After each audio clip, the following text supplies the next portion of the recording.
Jean 2, versets 15 à 17. N'aimez point le monde ni les choses qui sont dans le monde. Si quelqu'un aime le monde, l'amour du Père n'est point en lui. Car tout ce qui est dans le monde, c'est-à-dire la convoitise de la chair et la convoitise des yeux et l'orgueil de la vie, ne vient point du Père, mais vient du monde. Et le monde passe avec sa convoitise, mais celui qui fait la volonté de Dieu demeure éternellement. Amen. Alors, c'est un passage que la plupart d'entre nous, en tant que chrétiens, on connaît. Où le Seigneur dit, n'aimez pas le monde, ni les choses qui sont dans le monde. Si quelqu'un aime le monde, l'amour du Père n'est pas en lui. Car tout ce qui est dans le monde, c'est-à-dire la convoitise de la chair et la convoitise des yeux, l'orgueil de la vie ne vient pas du Père, mais du monde. Ce que j'aimerais vous faire remarquer d'entrée de jeu, c'est que par rapport à l'amour du monde, au verset 16, Jean n'a cité que 3 choses. Et dans ces 3 choses-là se résument toutes les manifestations de l'amour du monde. Il a cité la convoitise de la chair, la convoitise des yeux et l'orgueil de la vie. Voici les 3 choses, les 3 manières dont on peut reconnaître quelqu'un qui a l'amour du monde. Quelqu'un qui a l'amour du monde aime la convoitise des yeux, il aime la convoitise de la chair et il est dans l'orgueil de la vie. Vous voyez? Et ce que Jean a dit ici doit vraiment chacun de nous, même après aujourd'hui, faire l'objet de nos méditations. Parce que tu peux penser aimer Dieu et tu peux te tromper. Parce que la manière dont on aime, on reconnaît le fait qu'on aime un être humain, nous les hommes en général, c'est par les émotions, les sentiments qu'on ressent pour la personne, on dit je l'aime. Mais la manière dont le Seigneur, lui, il juge notre amour pour lui, ce n'est pas en fonction de ce qu'on ressent pour lui. Il a dit, si vous m'aimez, gardez mes commandements. Donc Dieu reconnaît les gens qui l'aiment, pas par les émotions, les sentiments, les pleurs qu'ils ressentent pour lui, mais la manière dont il pratique ses commandements. Et Jean dit ici que quelqu'un ne peut pas avoir l'amour du Père en même temps l'amour du monde. Quelqu'un ne peut pas aimer Dieu en même temps être dans la convoitise des yeux, la convoitise de la chair. En temps, l'un des dégâts de la pornographie sur les êtres humains, c'est que la pornographie habitue l'homme, initie l'homme à la convoitise des yeux et la convoitise de la chair. N'est-ce pas? La pornographie, c'est quoi? Tes yeux regardent 2 personnes en train d'avoir une intimité sexuelle. Et pendant que tu les regardes, tu convoites. C'est pour ça que tu es excité. Et à force d'avoir regardé de la pornographie à plusieurs reprises, l'esprit de l'homme s'habitue à la convoitise des yeux et la convoitise de la chair. Maintenant, j'aimerais parler pour 2 catégories de personnes. Ceux qui ne sont pas encore réellement convertis et ceux qui le sont déjà. Quand on lit Éphésiens le chapitre 4, le Seigneur dit qu'il a donné les uns comme apôtres, docteurs, pasteurs, prophètes, évangélistes pour le perfectionnement des saints, n'est-ce pas? Le mot qui a été traduit par perfectionnement en français est un mot grec qui signifie réparer les dégâts commis par le péché. Est-ce qu'on comprend? Le Seigneur dit qu'il a donné des dons à l'église. Il a donné des hommes et des femmes à l'église pour pouvoir aider les saints, ça veut dire ceux qui sont en Christ, à réparer les dégâts commis par le péché lorsqu'ils étaient encore dans le monde. Amen. C'est pour cela que tu peux être chrétien, mais être encore victime des dégâts de la pornographie. Est-ce qu'on comprend? Il n'y a que la parole de Dieu qui peut réparer ces dégâts-là. Alléluia. Dieu révèle sa parole, il révèle sa pensée pour pouvoir réparer les dégâts commis par le péché. C'est pour cela que lorsque vous êtes encore en train de lutter avec certaines œuvres de la chair, ou bien lorsque vous n'avez pas encore eu la victoire sur certaines œuvres de la chair dans certains domaines de vos vies, évitez de demander l'imposition des mains. Amen. Ce n'est pas par l'imposition des mains que Dieu répare les dégâts commis par le péché. C'est par sa parole. C'est par sa parole. Dieu envoie sa parole, Dieu donne des éclairages pour réparer les dégâts commis par le péché. Vous voyez? Et pour quelqu'un qui n'est pas encore en Christ, il est comme, s'il cherche à sauter, il veut juste réparer les dégâts commis par le péché, qu'est-ce qui va lui arriver? Il est comme un porc qui va venir dans un lavage où on lave les voitures, qui va demander qu'on le lave. Et on va le faire, on va le laver. Mais quand on va finir, qu'est-ce qu'il va faire? Il va aller il va retourner encore dans la saleté. Et le lendemain, il va venir encore au lavage. Lavez-moi. Ils vont le laver. Il va retourner encore dans la saleté. Vous voyez? Et ces gens de personnes-là, ils sont pleins dans les communautés protestantes évangéliques qui viennent demander la prière, demander l'imposition des mains, demander des réceptions spéciales avec des prophètes pour qu'on prie pour eux. Et quand on finit de prier pour eux, vu qu'ils n'ont pas expérimenté la conversion, qu'est-ce qu'ils font? Ils repartent se vautrer dans les péchés qu'ils ont commis. Est-ce qu'on comprend? Donc, ce que le Seigneur fait, ce n'est pas seulement vouloir réparer les dégâts commis par le péché, mais le Seigneur même veut, en plus de ça aussi, faire de nous une nouvelle créature. Voyez? Donc, le Seigneur commence déjà par faire de quelqu'un une nouvelle créature, et après cela, maintenant, il commence par réparer au fur et à mesure les dégâts que le péché a commis dans sa vie. Donc, pour vous, qui n'êtes pas encore une nouvelle créature, j'espère que ce soir, le Seigneur va vous aider à réaliser votre état pour que vous rentriez dans le royaume des cieux. Mais je vais d'abord m'adresser à ceux et celles qui sont en Christ. Amen. Ok, par rapport à la convoitise. En fait, la pornographie nous a habitués quand on était païens à convoiter.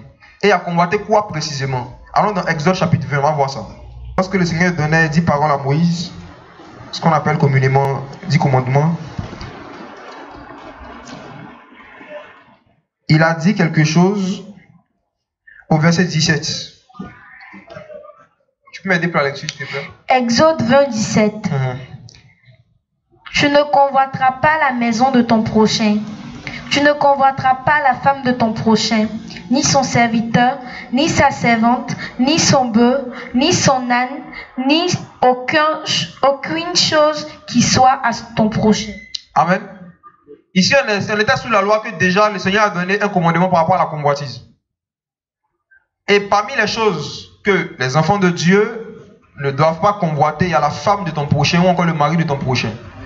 Suivons bien. Le Seigneur nous dit de ne pas convoiter la femme ou le mari de quelqu'un. C'est ce que le Seigneur nous dit. Et Satan, qui connaît la parole du Seigneur mieux que beaucoup d'enfants de Dieu, même malheureusement, il a étudié les commandements du Seigneur. Satan a regardé les principes du Seigneur et il a créé en parallèle un autre système, d'autres commandements, d'autres principes, pour pouvoir pousser l'homme à désobéir continuellement, à se souiller continuellement devant la face du Seigneur. Donc, pour chaque parole, pour chaque commandement que Dieu a donné, il y a un commandement aussi que Satan a donné dans le domaine. Mais comme on est en train de parler spécifiquement de la convoitise, je vais m'attarder dessus. Lorsque le Seigneur dit « Tu ne convoiteras point la femme de ton prochain », Satan, lui, il érige une règle, il envoie une loi qui dit « Tu convoiteras la femme et le mari de ton prochain ». Satan nous a enseigné, il nous a appris, il nous a éduqués à convoiter la femme ou le mari de notre prochain, de quelqu'un. Et comment est-ce qu'il a fait? Déjà, depuis l'ancienne alliance, le Seigneur avait mis son peuple, les Hébreux, en garde contre quelque chose. Déjà la convoitise, mais il est allé même plus loin. Il avait dit de ne même pas chercher à se marier, à épouser les filles des Cananéens, n'est-ce pas? Ok. Et qu'est-ce que l'ennemi a fait? On en a parlé la dernière fois, je vais revenir un peu dessus. Il y a des divinités qu'on appelait les Baals et les Astartés. Et ces divinités-là, l'une de leurs particularités, de la manière dont il fallait leur rendre culte, il fallait offrir de l'encens, il fallait faire des sacrifices de sang, soit verser le sang des animaux, ou bien des sacrifices humains. Et en troisième lieu, il fallait coucher avec des prostituées sacrées. Il fallait commettre la prostitution sacrée. Il fallait avoir des rapports sexuels dans le temple qui était bâti pour les Baals et les Astartés, avec les filles et les fils des Baals et des Astartés. Et parmi les prostituées sacrées, il y avait des hommes et il y avait des femmes. Il n'y avait pas que des femmes, il y avait aussi des hommes.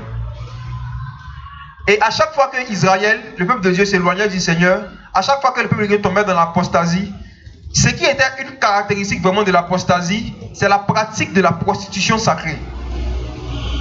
L'une des choses qui montrait vraiment que Israël, le peuple de Dieu, s'était vraiment éloigné de Dieu, c'est qu'il tolérait la prostitution sacrée. Et pour aller encore un peu plus loin, ce qui est grave dans la prostitution sacrée, c'est que ceux et celles qui se souillent, ce n'est pas seulement la prostituée et son client, mais tous ceux et celles aussi qui sont en train de les regarder, en train de se prostituer, sont en train de se souiller. Vous comprenez? La souillure est beaucoup plus large et beaucoup plus grave. Pourquoi? Parce qu'il y a deux individus non mariés qui sont en train d'avoir des rapports sexuels, une intimité sexuelle. Mais en plus de cela, c'était permis dans les temples des Astartés de pouvoir regarder les scènes des prostituées sacrées en train de coucher avec leurs clients. On pouvait regarder. Et c'est la première forme de pornographie qu'on voit dans les Écritures. Et ceux et celles qui venaient regarder, qui prenaient plaisir à venir regarder ces choses, ils se souillaient. Parce que tu ne peux pas regarder la nudité de quelqu'un, l'intimité de quelqu'un. Tu ne peux pas regarder deux personnes en train d'avoir des rapports sans convoiter. Amen. Maintenant, Quand tu regardes un film pornographique, qu'est-ce que tu es en train de faire? L'homme et la femme qui sont en train d'avoir des rapports, le monsieur c'est le mari de quelqu'un, la femme c'est la femme de quelqu'un. Est-ce qu'on est d'accord? Et si toi tu regardes la vidéo et que la femme qui est en train d'aller avec l'homme, tu commences à la convoiter, qu'est-ce que tu es en train de faire? Tu es en train de convoiter la femme de ton prochain. Donc à chaque fois que tu as regardé un film pornographique et que pendant que tu regardais, tu étais en train de t'imaginer avec la femme que tu voyais, tu étais en train de commettre comme ça le péché sexuel. Et ça c'est l'impudicité invisible. Parce que Jésus-Christ a dit dans Matthieu 5, vous avez appris qu'il a été dit, tu ne commettras point d'adultère. Moi je vous dis, quiconque regarde une femme pour la convoiter dans son cœur, a déjà commis avec elle. Est-ce qu'on comprend? Donc c'est pour cela que souvent dans certaines communautés religieuses, tu vas trouver les jeunes filles qui se vantent d'être vierges, qui disent qu'elles sont vierges. Pourquoi? Parce que physiquement, elles ne sont jamais allées avec un homme. Mais devant Dieu, quand le Seigneur regarde leur cœur, elles ne sont pas vierges. Parce qu'elles ont l'habitude de convoiter le mari de quelqu'un. Comment? À travers des vidéos. Est-ce qu'on comprend? Et cette habitude de convoiter le mari de quelqu'un, frères et sœurs, regardez comment c'est profond. Regardez le mystère de l'iniquité. Regardez comment le péché est profond. Je prends le cas d'une jeune fille qui regarde un film X, qui n'est pas encore mariée. Elle regarde une vidéo, 2, 3. Et qu'est-ce qui se passe? L'acteur, parmi les acteurs, il y a un qui commence à convoiter dans son cœur. Elle commence à le désirer. Et elle dit dans son cœur qu'elle aimerait que son futur mari ait la même apparence physique que cet acteur qu'elle a vu dans le film. Supposons que cette fille n'était pas encore chrétienne, mais dans son cœur, à cause des vidéos qu'elle a regardées, elle avait dans sa tête le type d'homme qu'elle voulait marier. Elle avait déjà dans sa tête l'apparence physique de celui qui devait être son mari, c'était dans sa tête. Maintenant, supposons qu'elle vient en Jésus-Christ, en griffe. Elle commence à prier avec les chrétiens, elle marche avec les chrétiens. Maintenant qu'elle vient de l'assemblée, elle regarde les frères. Quand elle va dans les moments de prière, elle se sent à chaque fois attirée par celui qui correspond à l'image du mari qu'elle recherche. Et c'est cela que vous allez entendre beaucoup de filles, des filles qui sont censées être des filles chrétiennes, dire: ce n'est pas mon genre. Il y a tel frère qui est venu me faire des avances, mais je n'ai pas accepté parce que ce n'est pas mon genre. Ce que vous devez savoir déjà en tant que chrétien, c'est que la culture même pour une femme d'avoir un genre physique qu'elle veut épouser, c'est où tu l'as vu. Tu as convoité le mari de quelqu'un. Il y a un homme que tu as vu qui t'a plu. Et tu dis à Dieu, il n'a qu'à te donner un homme qui est même chose comme ça. Péché, la convoitise. Ma soeur, toi qui écoutes, toi qui es là, toi qui n'es pas là, vous tous qui allez écouter, est-ce que tu as genre? Lui là c'est mon genre, lui là c'est pas mon genre. Pose-toi une question. Ton genre là, qui t'a appris ça? Qui t'a enseigné? Ça veut dire, quand Adam a péché, Dieu est venu vers lui. Adam, où es-tu? Il dit, Seigneur, je suis nu. Il n'y a pas de problème. Mais le Seigneur dit, qui t'a enseigné que tu es nu? Qui t'a appris ça? Parce que quand tu tombes dans le péché de la convoitise, tu commences à avoir des enseignements que même Dieu ne t'a pas donnés. Et c'est pour cela aussi, de la même manière, vous allez voir des hommes qui disent qu'ils ont des gens physiquement. Et en général, si tu es chrétien et que tu as encore ça dans ton esprit, tu ne seras jamais fidèle à une seule femme. Parce qu'à chaque fois que tu vas voir physiquement une femme qui correspond à ton genre, tu vas te sentir attiré, tu vas commencer à convoiter. En fait, c'est une culture qui vient de la pornographie, que le fait d'avoir des préférences, une préfiguration, une image figée de physique de la personne qu'on veut marier. Et la pornographie, pour ceux qui ne savent pas, ce n'est pas que les films où on voit deux personnes entièrement nues. Il y a aussi la pornographie douce. Et même les acteurs, les connaisseurs de ce monde-là, de la pornographie, disent qu'il y a différentes catégories. Et la pornographie douce, c'est les telenovelas. La pornographie douce, c'est les films où il y a des scènes d'attouchement sexuel entre les acteurs. Et souvent, il y a certains d'entre vous qui avaient eu des genres de personnes avec qui vous voulez vous marier en fonction de certains films de télé-réalité que vous aviez l'habitude de regarder. Il y avait votre acteur préféré. Et quand vous venez en Jésus-Christ et que vous n'êtes pas vraiment délivré de ces choses, vous cherchez cet acteur-là dans l'assemblée. Vous cherchez un frère. Si c'est un homme, vous cherchez une soeur qui correspond à l'actrice ou à l'acteur de pornographie douce que vous aimiez. Tu ne combattras point la femme et le mari de ton prochain. Alléluia. Qui parmi nous ici? Qui parmi nous ici? Pour ceux qui ne sont pas encore mariés, qui? Le Saint-Esprit, dès le début de sa conversion, lui a révélé l'apparence physique de la personne qui devait marier. Qui a cette expérience? Ok. Qui est d'accord avec moi que Dieu seul sait ce qui est bon pour nous? On peut lever la main. On est d'accord? Ok. Satan aussi sait ça. À chaque fois, je reviens, pour ceux qui ne sont pas encore mariés surtout. Après, je vais parler vraiment des hommes, les hommes mariés. Tu peux être dans l'adultère et puis tu ne sais pas. Je te dis que je ne couche pas physiquement avec une femme, donc je suis saint. Mais dans ton cœur, le Seigneur dit si tu regardes une femme pour la convoiter, là, c'est fini, là. Tu as commis l'adultère. Ce que la pornographie fait, la pornographie t'habitue à convoiter le mari et la femme d'autrui. Et ça devient normal. La pornographie habitue les gens à convoiter le mari et la femme des gens. Et tu viens en Christ et tu dis, Seigneur, je veux marier un homme qui a telle taille, qui a telle forme, qui a tels yeux. Il y a d'autres qui disent, Père, donne-moi une soeur qui a telle forme. Prière pornographique. Est-ce qu'on peut se parler ce soir? La forme d'un individu peut changer en fonction des circonstances, n'est-ce pas? La personne peut piquer une maladie qui va la faire maigrir. Supposons que c'était parce que elle était un peu plus en forme que ça, que tu l'as mariée.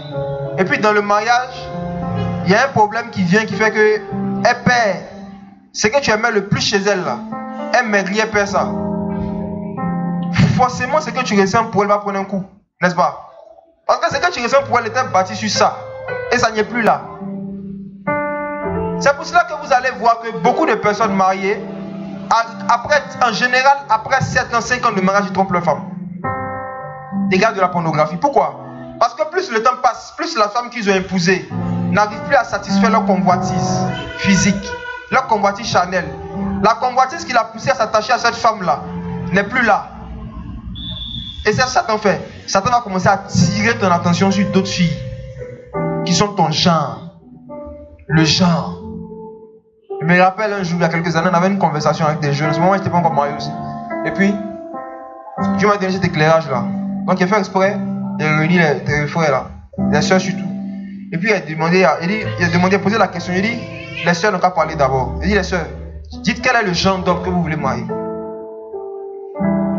Les gars, c'était extraordinaire. Il y a une qui dit, moi, il n'y a pas un mari qui est court, hein. Moi, il y a un gars qui est comme ça, Dans la plupart de leurs réponses, il n'y avait pas en fait des critères spirituels. La plupart des choses qu'elles donnaient, qui étaient leurs critères pour accepter quelque chose, c'était basé sur des choses qui peuvent passer. Des choses qui peuvent se gâter à n'importe quel moment. Comme le teint de quelqu'un, sa taille, sa forme. C'est des choses qui peuvent se gâter. Et quand on a lu 1 Jean chapitre 2, à partir du verset 15, Jean dit, la convoitise passe. Est-ce qu'on comprend? Il dit, le monde passe avec sa convoitise. Les choses qui sont basées sur la convoitise, là, ça passe. Mais celui qui fait la volonté de Dieu demeure éternellement. Ça veut dire que tout ce qui est le fruit de la convoitise est éphémère. C'est ça, vous allez entendre des gens venir dire à une femme, je t'aime. Et dans 7 ans, il dit, je l'aime plus. Les sentiments ont disparu. En fait, les sentiments n'ont jamais apparu. C'était la convoitise. La convoitise est éphémère. La convoitise, c'était en fonction du bon ou du mauvais comportement que la personne a envers toi. Est-ce qu'on comprend? Et la convoitise, la victoire sur la convoitise que tu vas avoir en tant que chrétien va déterminer ta victoire sur toutes les autres œuvres de la chair. Si tu n'as pas eu la victoire sur ta propre convoitise, tu n'auras jamais la victoire sur le péché. Même si tu jeûnes 7 fois par jour, tu pries matin, midi, soir, Vous qui aimez la sainteté, qui voulez aller au ciel, ceux qui ne veulent pas rater l'enlèvement, je vous dis, traitez avec la convoitise. On va voir en détail qu'est-ce que c'est quoi la convoitise. Comment ça se manifeste. Parce que de la même manière que quelqu'un qui ne connaît pas la dengue peut manifester les symptômes de la dengue et penser avoir le palu, parce qu'il ne connaît pas les symptômes. De cette même manière, quelqu'un qui ne connaît pas la convoitise peut penser que c'est parce qu'il est un fardeau, il est un sujet de prière, alors que c'est une convoitise.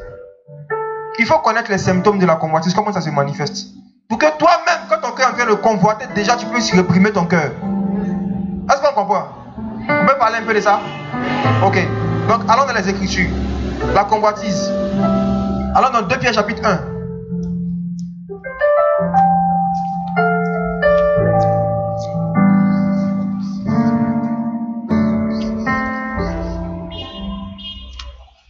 À partir du verset 3 à 4.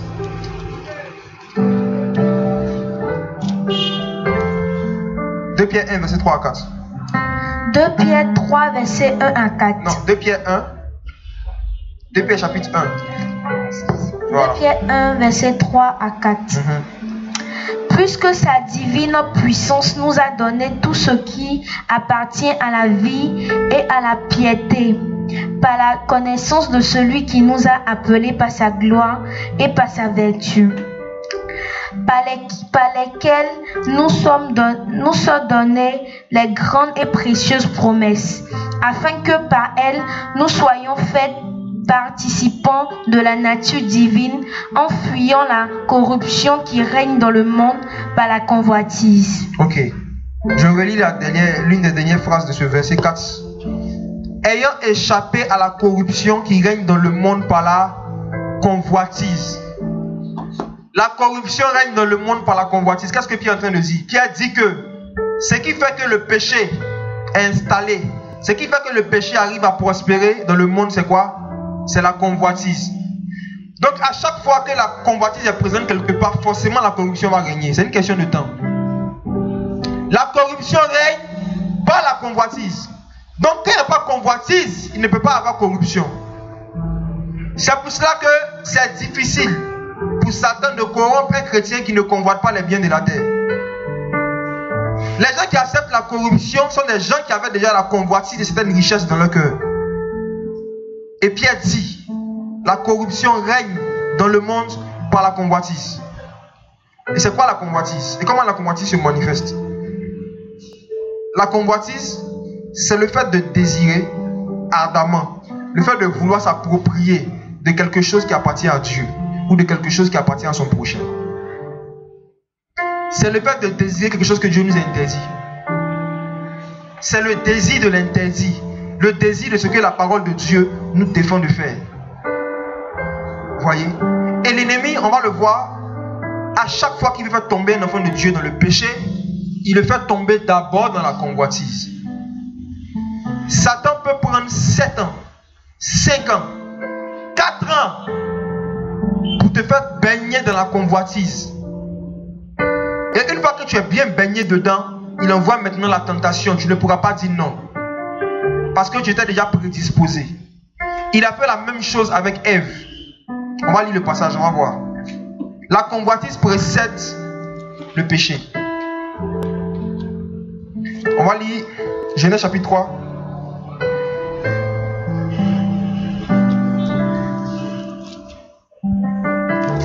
À partir du verset 6.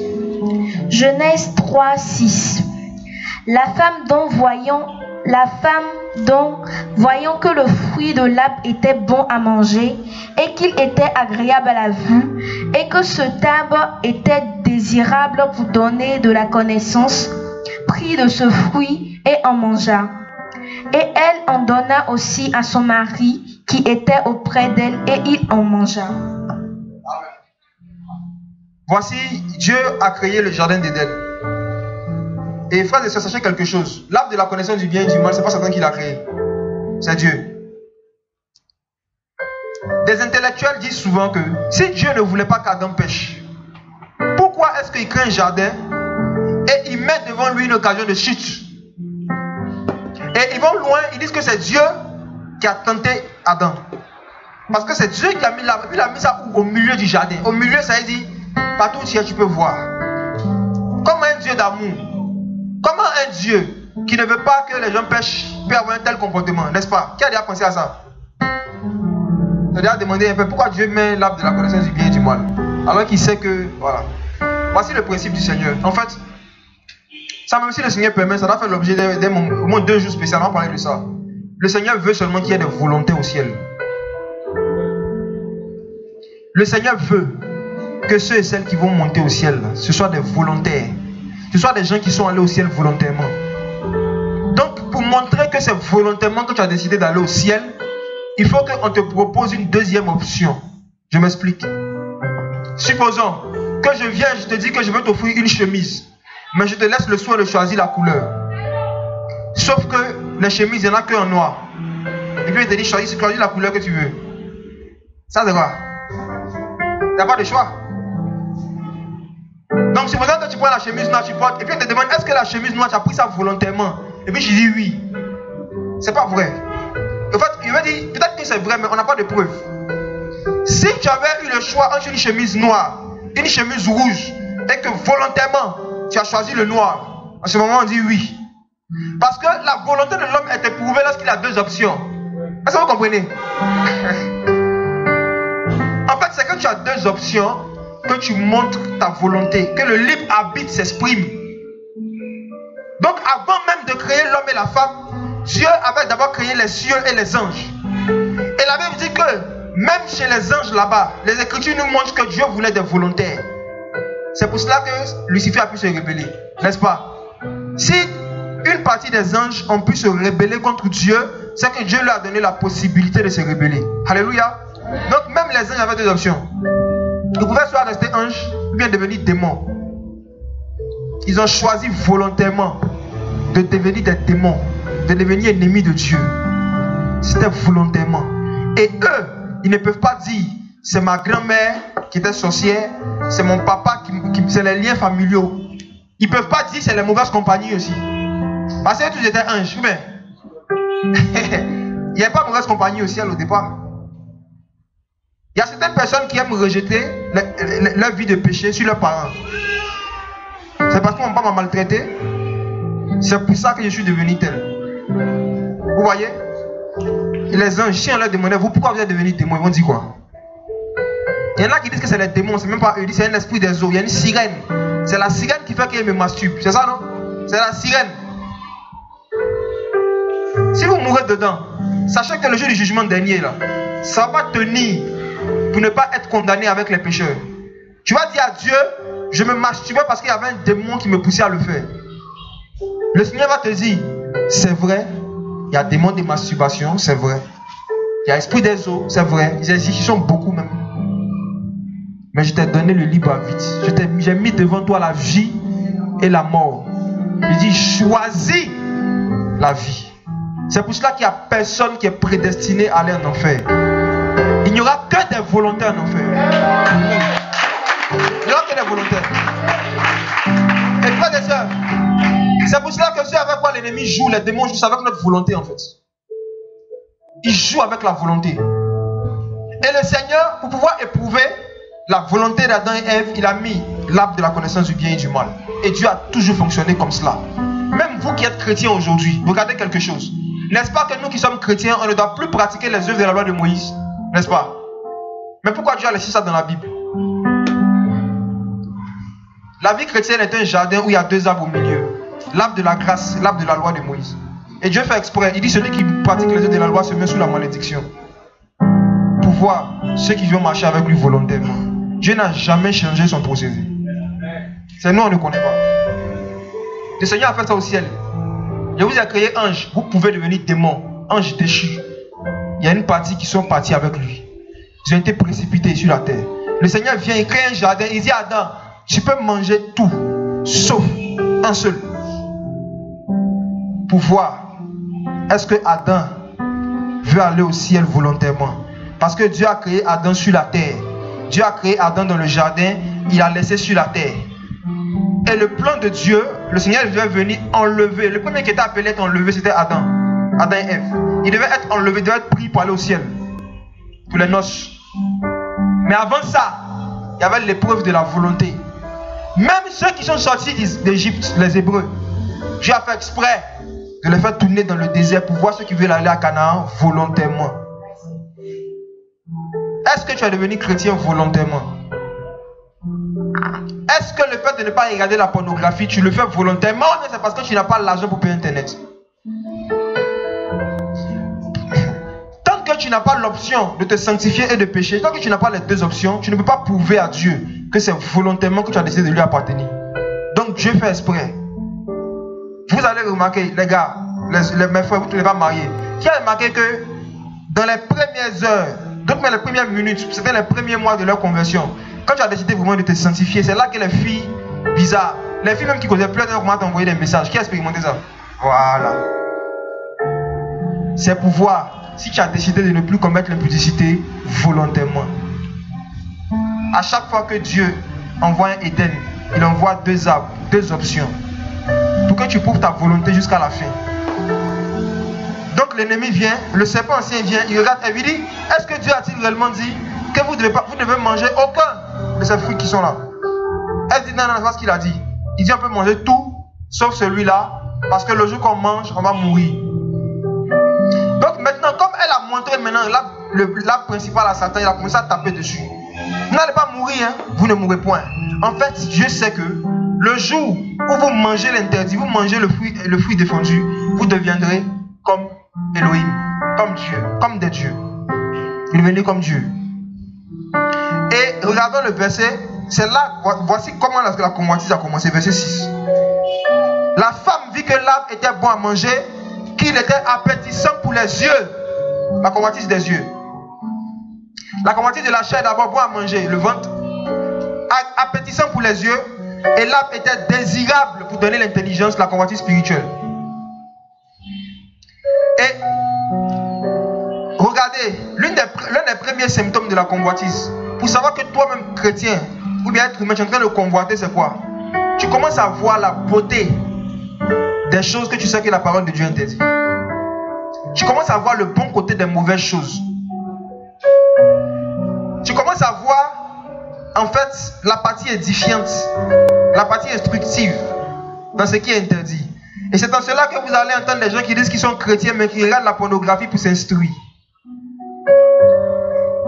Ils disent qu'ils regardent, ils prennent le bon côté. Que parce que dans le monde, ils sont sanctifiés à des choses qu'ils ne savent pas faire. Donc ils vont prendre les vidéos pour s'éduquer. Et c'est en train de rentrer dans beaucoup de systèmes éducatifs en Europe. Hein. Celles qui veulent envoyer les enfants pour faire études en Europe, à l'école primaire. Prenez le sommet, quoi. Le programme d'abord avant de les envoyer. Vous allez les envoyer à l'abattoir. Parce que ils sont en train de plus en plus de mettre l'éducation sexuelle explicite dans le programme des enfants à l'école primaire. Et qu'est-ce que la pornographie fait? Ça habitue ton esprit à chercher le bon côté des mauvaises choses. À partir du moment où une femme mariée, là maintenant c'est un conseil que je donne aux frères. À partir du moment où une femme est mariée, si jamais tes yeux tombent sur une de ses parties intimes et qu'il y a une voix qui te dit elle est belle, il faut savoir que c'est la voix de l'ennemi. Vous n'avez même pas le droit de complimenter vous voyez non? La femme de quelqu'un, la voyez ça comme interdit même. Il y a des compliments que vous ne devez pas faire sur certaines de ces parties. Quand vous le faites, vous êtes en train de convoiter. Je ne sais pas si vous comprenez. Une manifestation de la convoitise, c'est quoi? Je m'attarde dessus. Hein. Tu commences à voir la beauté. Tu commences à voir le bon côté de ce que tu sais que le Seigneur t'a interdit. Et regardez quelque chose.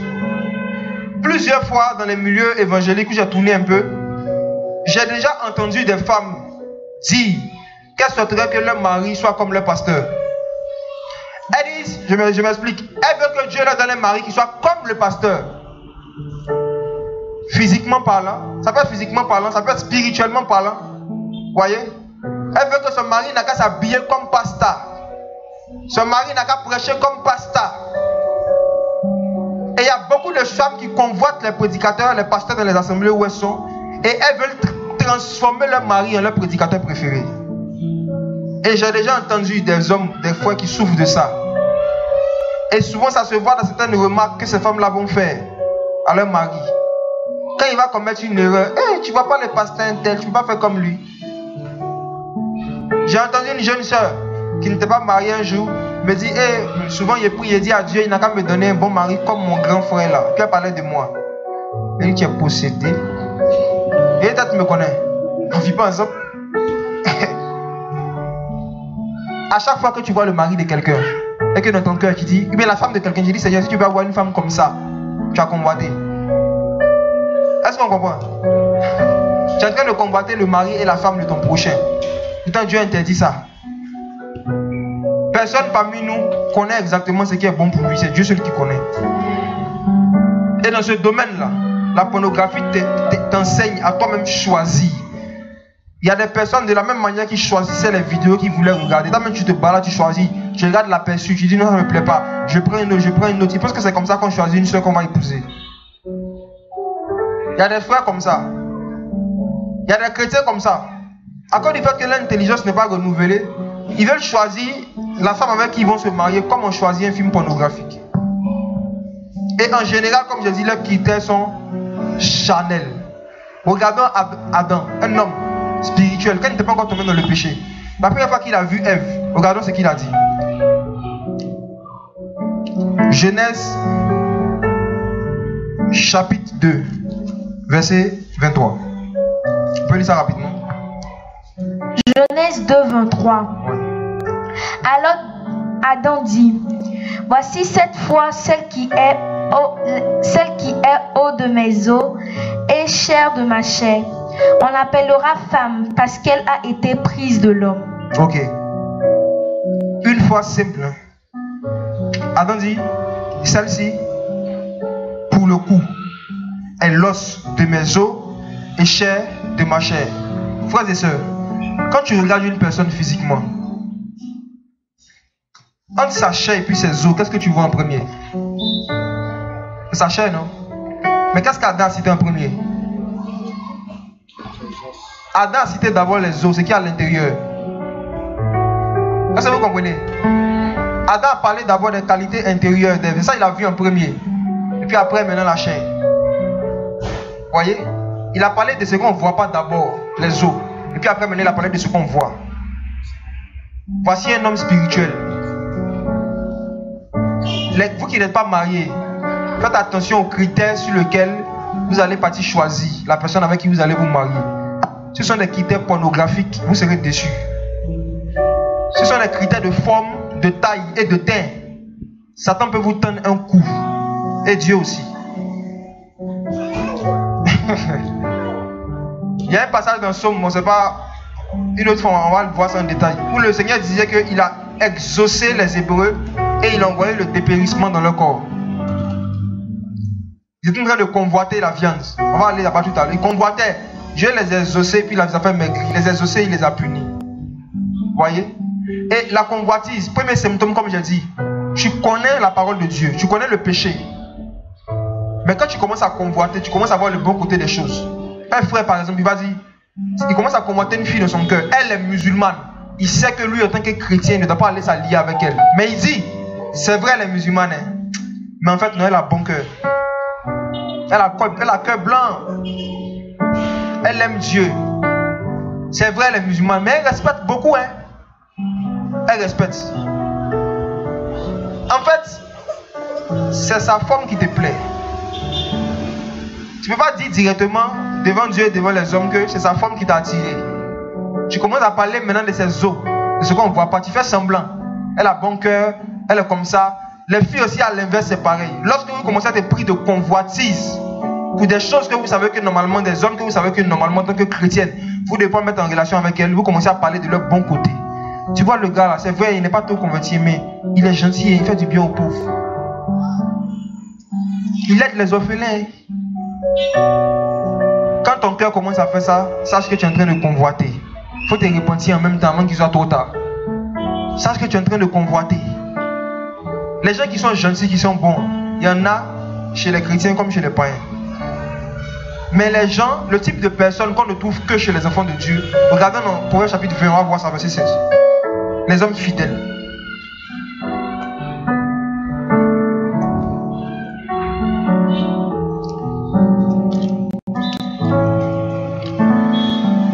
chapitre 20, verset 6.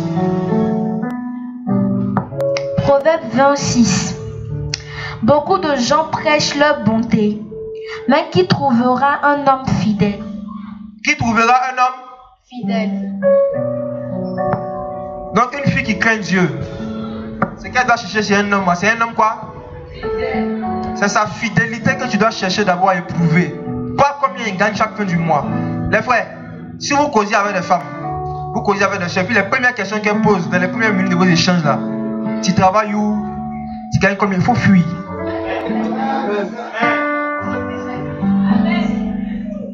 Si les premières questions qu'elles posent, ça concerne tes revenus matériels et financiers, c'est un danger. Elle ne cherche pas un homme fidèle, elle cherche un homme riche. Elle ne te demande pas, la dernière fois que tu as couché une femme, c'était quand? Elle ne te demande pas, ça fait combien d'années tu es converti? Elle ne te demande pas, est-ce que le Seigneur t'a donné la victoire sur la pornographie et sur la masturbation? Voici des questions qu'il faut poser. Pour voir si c'est un homme qui est fidèle à Dieu. Est-ce qu'il est fidèle à Dieu? Pareil pour une femme, c'est pareil. Les gars, la grâce, la beauté est vaine. La grâce est trompeuse. Parce que la Bible dit dans Proverbe chapitre 31. Et la grâce dont la Bible parle, ce n'est pas la grâce de Dieu, c'est la grâce de la femme. Ça veut dire, les femmes qui parlent, les manières de parler, vous voyez, être gracieuses là. Vous voyez? C'est trompeur. Hein? La Bible dit, la beauté est vaine. La grâce est trompeuse. La grâce qui est trompeuse, ce n'est pas la grâce de Dieu. Vous voyez, souvent j'entends des gens dire, la grâce est trompeuse, tout ça. Non, ce n'est pas la grâce de Dieu là. C'est la grâce de la femme. C'est trompeur. Elle peut être gracieuse. Chez nous, en Nouchi, désolé pour ceux qui nous écoutent ailleurs, mais on dit un choco. Vous voyez? C'est trompeur. Mais le verset continue qui dit, la femme qui craint Dieu, c'est elle qui sera honorée, qui sera louée. Quels sont vos critères avant de rentrer dans les relations amoureuses, à vous qui n'êtes pas mariés? Et les dégâts de la pornographie ont fait que beaucoup de gens, même étant chrétiens, même étant devenus chrétiens, les critères sur lesquels ils se basent pour être dans les relations amoureuses, c'est des critères charnels. Des critères qui sont basés sur la convoitise des yeux, la convoitise de la chair. Des choses que les yeux peuvent voir rapidement. La convoitise des yeux, la convoitise de la chair. C'est pour cela que tu vas entendre des jeunes filles chrétiennes qui disent, moi je ne veux pas me marier avec quelqu'un qui gagne moins que moi financièrement. C'est une conséquence de la pornographie. Ah oui. En fait, la pornographie a déformé la compréhension du mariage en fait, et de l'intimité. La culture pornographique qu'on voit dans la plupart des films mondains, même qui passent à la télé régulièrement, comme les telenovelas, tout ça, cette culture-là, ça donne une sale image, une fausse image de ce qu'on appelle vivre à deux et se marier à beaucoup de jeunes. Et il faut être transformé par le renouvellement de l'intelligence. Est-ce qu'on comprend? Ok. On va avancer un peu par rapport à la convoitise. On va aller maintenant dans Jacques. Un autre symptôme de la convoitise, à part le fait de commencer à voir le bon côté des mauvaises choses que Dieu interdit. On va lire Jacques chapitre 1 à partir du verset 13. Jacques 1, 13. Que personne, lorsqu'il est tenté, ne dise « Je suis tenté par Dieu », car Dieu ne tente personne. Car Dieu ne peut être tenté par le mal, et ainsi ne tente-t-il personne. Allons-y jusqu'au verset 15. Mais chacun est tenté quand il est attiré, amorcé par sa propre convoitise. Puis, quand la convoitise a conçu, elle enfante le péché.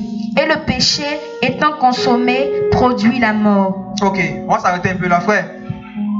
Ici, l'apôtre Jacques il a détaillé le processus qui mène au péché. Et comme d'habitude, la première chose qu'il a citée d'abord, c'est la convoitise. Il dit que personne, lorsqu'il est tenté de dire c'est Dieu qui me tente. Souvent, il y a des chrétiens qui se retrouvent dans certaines tentations et qui disent c'est Dieu qui me tente pour voir. Dieu a envoyé la soeur, il sait qu'il habite seul à la maison, il a fait exprès. Il a envoyé chez moi pour me tenter, pour voir s'il veut résister. Il est tard la nuit. Au lieu de te promener dans ta Bible, je te promène sur Internet. Tu défiles sur les pages. Tu vas regarder les statuts des païens. Maintenant, tu tombes sur quelque chose que tu ne devais pas voir. Tu es accroché, tu es branché, tu commences à consommer. Et quand tu finis de consommer, tu dis, Ça, c'est le Seigneur. Dieu m'a humilié, me brisé. Jacques dit que personne, lorsqu'il est tenté, ne dit c'est Dieu qui me tente. Dieu nous éprouve, il ne nous tente pas. Amen. La différence, c'est quoi? Dieu nous éprouve, c'est que lorsqu'on est face à la tentation, il fait comme s'il n'est pas là. C'est comme ça qu'il nous éprouve. Lorsqu'on est dans une zone de tentation, Dieu fait comme si, l'Esprit du Seigneur fait comme s'il n'est pas là. Et c'est comme ça aussi qu'à l'école on nous éprouvait, n'est-ce pas? Quand il y a les épreuves, quand il y a devoirs, même quand ton professeur est dans la salle, est-ce qu'il ne fait pas comme s'il n'est pas là? N'est-ce pas? Quand c'est le temps des épreuves, on ne pose pas question au professeur. Quand c'est le temps des épreuves, il n'y a pas de communication avec celui qui t'a enseigné. Tu dois maintenant mettre en application ce qu'on t'a enseigné.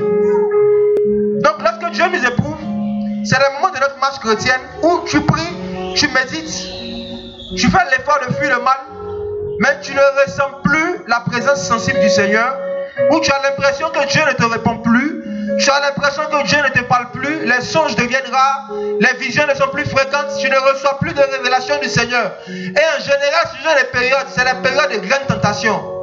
Tu es tenté devant le visage de Dieu comme ça, mais Dieu ne parle pas. Une fille vient te draguer.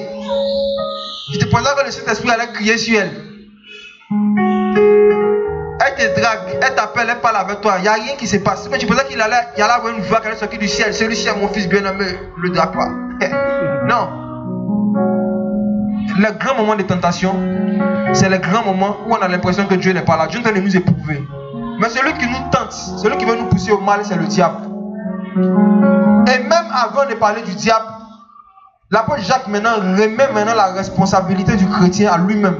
Il dit en fait, chacun est tenté lorsqu'il est amorcé par sa propre convoitise. Regardez, on va voir un peu ce mot-là en détail. Regardons le verset 14. Il dit, chacun est tenté quand il est attiré. Et dans beaucoup de versions, ils ont mis amorcé par sa propre convoitise. Le mot amorcé veut dire littéralement être attrapé avec un appât, comme un poisson. Le mot grec était traduit par amorcé là. Ce mot là veut dire être attrapé avec un appât. Donc littéralement ça donne chacun est attiré et attrapé avec l'appât de sa propre convoitise. La convoitise étant conçue enfantent le péché. Ici, l'apôtre il parle de la convoitise comme si c'était un bébé en fait. Je ne sais pas si vous suivez. La convoitise étant conçue enfante le péché. Il utilise le terme conception et le terme enfanter. Les mêmes termes qu'on utilise dans le cadre de la naissance d'un être vivant. La conception et l'enfantement. Vous voyez? Et quand tu regardes cette image qu'il a utilisée là, il faut combien de temps pour qu'un être humain puisse concevoir un bébé, une femme puisse concevoir un bébé? Environ, en général, 9 mois, n'est-ce pas? Donc vous voyez que le temps de la conception de la convoitise, ça dure. C'est ce que je disais au début. Satan peut semer la convoitise de ton cœur pendant 9 mois. Il n'est pas pressé de te faire un péché prématuré. Il va prendre le temps de bien former la convoitise dans ton cœur. À chaque fois que tu as passé devant le fruit défendu, tu as passé lundi, il va dire, il y a ces branches. C'est joli, hein? Lundi, tu as vu les branches. Tu es passé, oh, arrête de moi, Satan, tu t'en vas. Mardi, tu reviens, tu passes, il y a le tronc. C'est bleu. Il y a les bleus, hein? Oh, mais ça va bien ça. Tu t'en vas. Tu reviens mercredi, ça te dit, waouh! Regarde les racines. Regarde comment elles marchent. Il dit, oh, l'ennemi, tu as attaqué dans les péninsule, tu t'en vas. Jeudi, il vient, il dit, chi. Regarde, tu n'as pas vu quand elle a prêché, elle a intervenu, elle parle bien, elle connaît la parole. Tu viens vendredi, tu dis, waouh, regarde comment elle s'habille, la soeur. Mais elle est pieuse. Ça veut dire, il peut te bombarder, attirer ton attention sur quelque chose pendant 9 mois. Il est en train de, la convoitise étant conçue, enfante le péché. Mon frère, ma soeur, lorsque tu es en train de ressentir des désirs impurs par rapport soit à la pornographie ou bien par rapport à quelque chose, à une femme ou bien à un homme par rapport à quelque chose que tu sais que tu ne dois pas faire en tant que chrétien, il faut confesser cela. La seule manière d'arrêter le processus de convoitise, c'est la confession. Mieux vaut confesser ses tentations que de confesser ses péchés. Est-ce qu'on comprend? Quand tu n'arrives pas à vaincre une tentation, il faut en parler à quelqu'un. N'attendez pas de chuter, d'enfanter, ou l'enfant est déjà né maintenant. Tu viens nous informer, il est né. On a fait quoi? On a fait son baptême catholique. Si tu es tombé dans le péché sexuel en particulier, c'est qu'il y a eu un long temps de convoitise. Il y a eu un temps de convoitise. Même regardez Joseph. La Bible dit que les femmes avaient l'habitude de lui dire couche avec moi. C'était pas la première fois. On dit qu'elle avait l'habitude de lui dire ça, de lui dire ça. Puis il y a un jour où elle-même, en fait, la convoitise de son cœur était bien conçue. Voilà. Donc elle voulait enfanter Joseph. Joseph dit non. Comment ferais-je un aussi grand mal et pécherais-je contre Dieu? Et la Bible dit qu'il a fui. Si vous voyez un chrétien qui se retrouve dans le péché sexuel, demandez-lui, mais pourquoi est-ce que quand j'étais tenté, tu ne nous en as pas parlé? Quand il y a une tentation qui te fatigue et que tu n'arrives pas à vaincre toi seul avec le Saint-Esprit, il faut savoir que le Saint-Esprit t'a donné des frères et sœurs. Il a dit, confessez vos péchés les uns aux autres et priez les uns pour les autres. Et le premier péché qu'il faut confesser, c'est la convoitise. Est-ce qu'on comprend? Mieux vaut confesser ses tentations que de confesser ses péchés. Parce que souvent, une fois que la convoitise est conçue et que la convoitise a enfanté le péché, quand l'enfant est déjà né, c'est vrai, le Seigneur peut te délivrer, te pardonner, mais parfois il y a des conséquences qui restent que tu vas payer pendant des années. N'est-ce pas? Le fait d'avoir un enfant a forcément des conséquences sur le corps humain de la femme qui a eu l'enfant, même si elle avorte. L'avortement a des conséquences sur le corps, l'accouchement a des conséquences sur le corps. Donc ça veut dire, avant même que la convoitise va commencer à concevoir bien, quand ça commence là, expose. Est-ce que vous comprenez?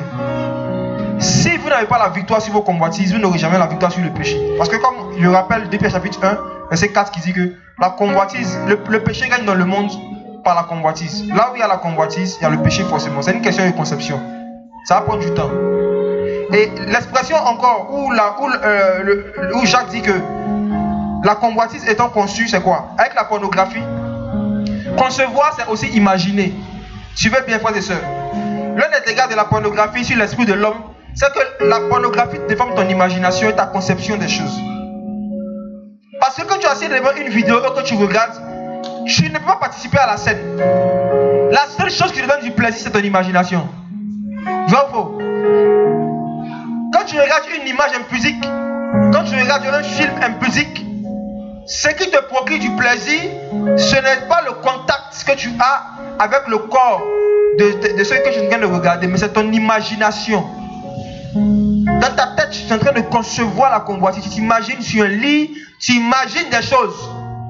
Vous voyez? Et la plupart de ceux et celles qui consomment la pornographie ont l'imagination très pervertie. Et vous allez les voir quand ils sont peintres, quand ils sont musiciens, hein? Quand ils sont dans le domaine de l'art, tous les domaines où on travaille avec l'imagination, vous allez voir que leurs œuvres sont très sexualisées. Il y a l'hypersexualisation de l'art contemporain. Pourquoi? À cause de la pornographie. Parce que l'imagination des gens est déformée. Leur conception, leur imagination est déformée. Et ça, c'est l'un des dégâts de la pornographie. L'imagination. Et quand tu viens dans le Seigneur, je répète, le Seigneur dit, soyez transformés par le renouvellement de l'intelligence.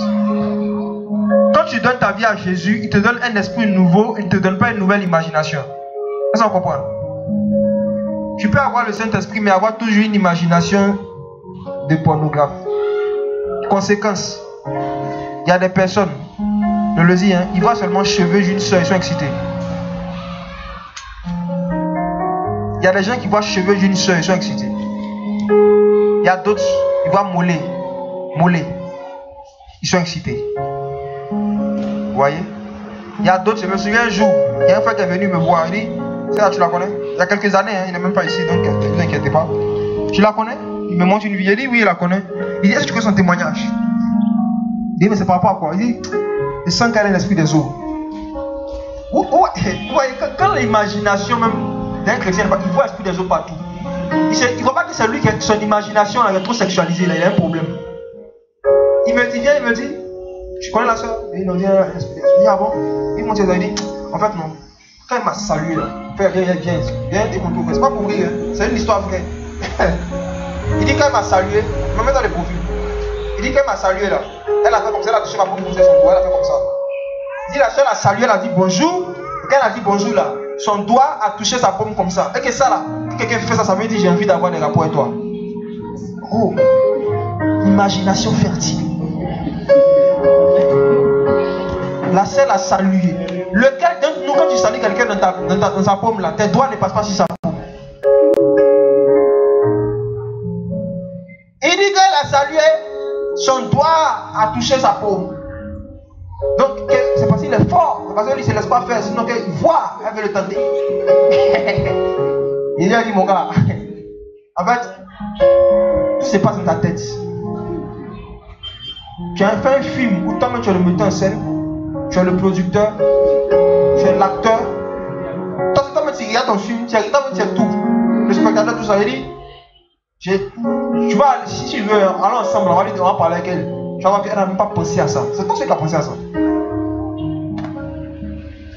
Conséquence de la pornographie.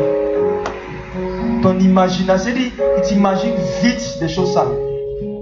Je me rappelle quelque chose que moi-même on m'a fait quelques années là. On était assis dans le salon d'une soeur en train de prier avec plusieurs frères et sœurs. On était peut-être une vingtaine. Un petit salon.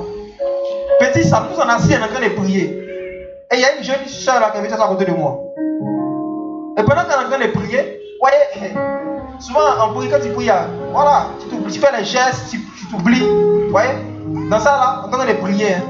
Apparemment, pendant qu'on priait là, mon pied a touché son pied. On était serré dans le salon de quelqu'un, on était assis, on monte comme ça en train de prier. Et apparemment, quand on priait, ça a touché son pied. La soeur m'a rien dit. Hein. Elle a gardé ça dans sa tête quelque part. Il voyait que maintenant, sa manière de me saluer avait changé. Genre, elle me souriait beaucoup. Elle était devenue gentille à moi. En fait, elle a interprété ça comme étant un signe. Genre, ils ont lui faire un signe qu'il y a besoin d'elle. On priait, mon pied n'a pas fait exprès, ça t'a tapé. Mais tellement tu as l'imagination fertile. Dans ta tête, là, tu as vu ça comme un appel de phare, un jeu de phare. Parce qu'à l'époque, il était célibataire aussi. Donc tout pouvait être interprété comme étant un appel qui était sur sa vie. C'est la conséquence de la pornographie. Ça fait que l'imagination est pervertie.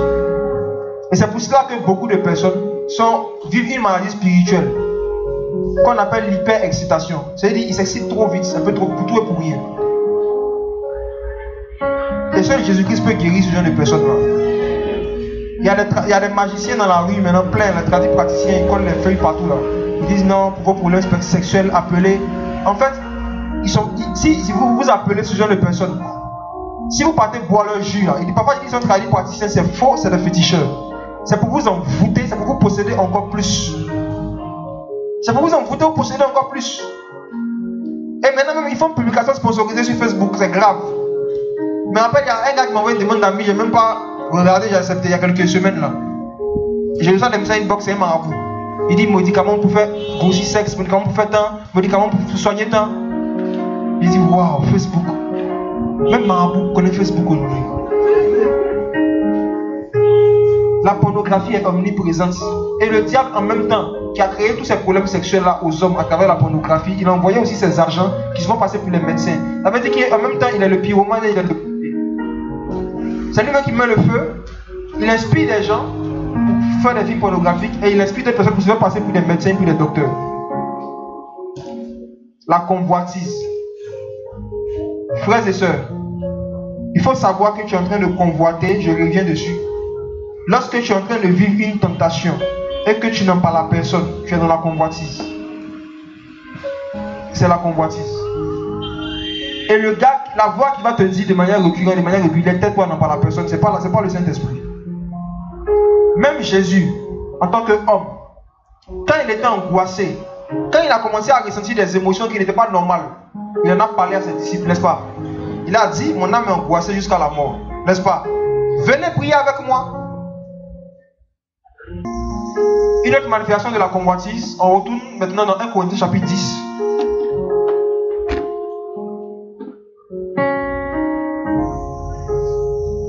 À partir du verset 1, celui qui a trouvé peut lire.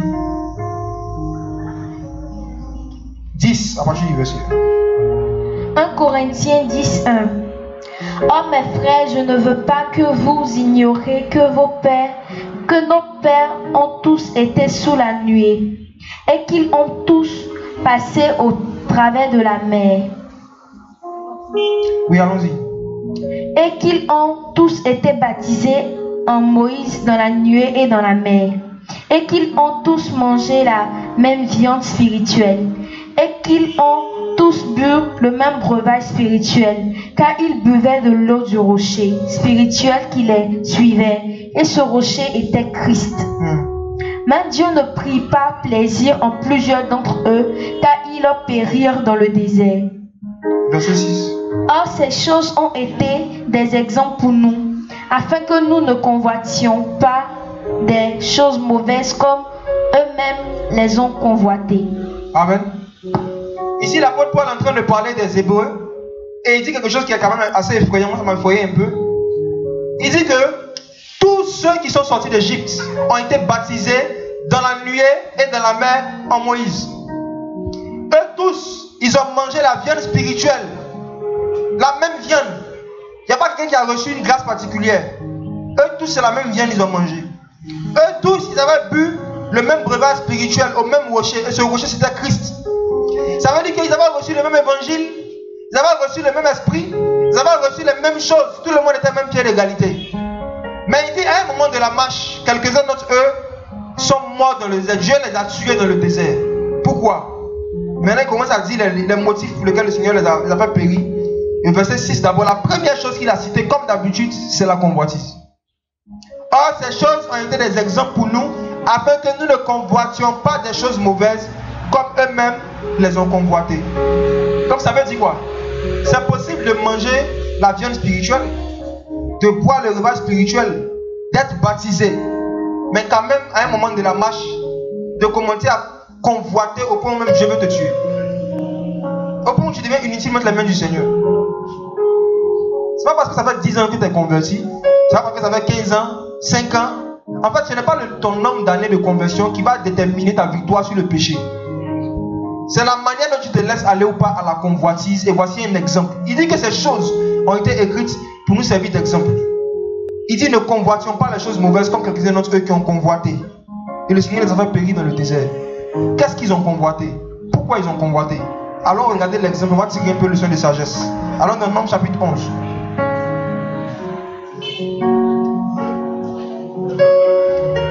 Verset 4 à 6. Nombres chapitre 11. Nombres 11. Verset 4 à 6. Nombres 11, 4. Et la multitude d'étrangers qui se trouvaient au milieu d'eux se livrait à la convoitise. Et même les enfants d'Israël se mirent à pleurer, disant: Qui nous donnera de la viande à manger? Nous nous souvenons des poissons que nous mangions en Égypte et qui ne nous coûtaient rien, des concombres, des melons, des poireaux, des oignons et de l'ail. Et maintenant, nos âmes sont asséchées, nos yeux ne voient que de la manne. Ok. Au verset 4, le Seigneur dit que à un moment de leur marche, la multitude d'étrangers, dans d'autres versions, ils ont mis le ramassis. Qui a cette version-là? Ils ont mis le ramassis des gens. C'est qui mange quelqu'un? Voilà. On dit le ramassis des gens, ou encore la multitude d'étrangers qui se trouvaient au milieu des enfants d'Israël, s'enflamma de convoitise. Ça veut dire quoi? Lorsque les enfants d'Israël sont sortis d'Égypte, parmi eux, il y en a qui n'étaient pas enfants d'Israël, mais qui les ont suivis quand même, qui sont sortis aussi. Moïse a dit: sortez de Babylone. Mon peuple, hein? C'est vrai qu'ils ne sont pas le peuple de Dieu, qui sont sortis. Vous voyez?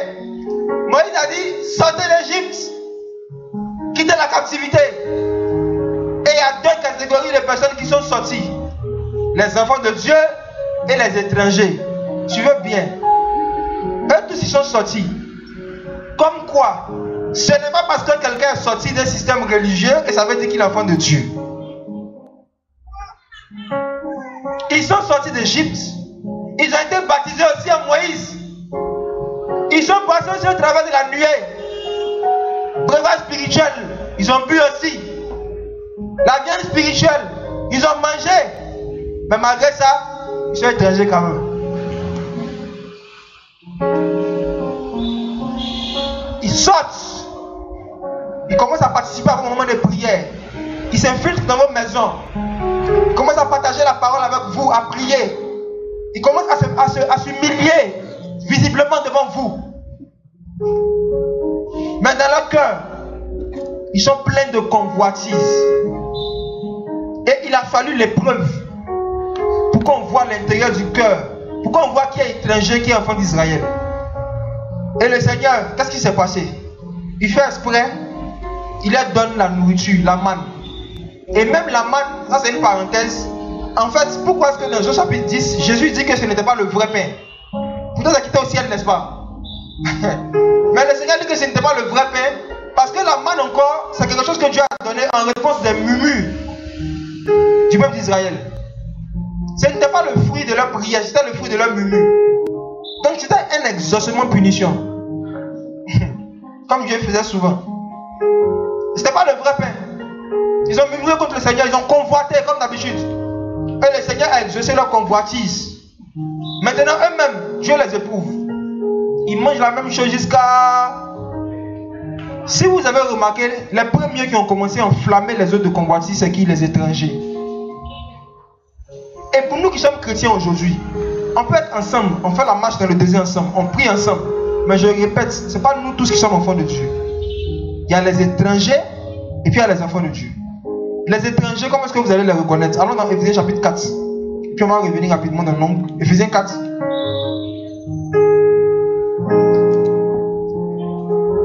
On va lire à partir du verset 17 à 18. Pour ne s'arrêter que là. Éphésiens chapitre 4, verset 17 à 18. Je vais lire rapidement. Voici donc ce que je dis, ce que j'atteste dans le Seigneur, c'est que vous ne devez plus marcher comme le reste des nations qui marchent dans la vanité de leurs pensées. Ils ont l'intelligence obscurcie par la ténèbre et sont étrangers à la vie de Dieu. Ils sont étrangers à la vie de Dieu.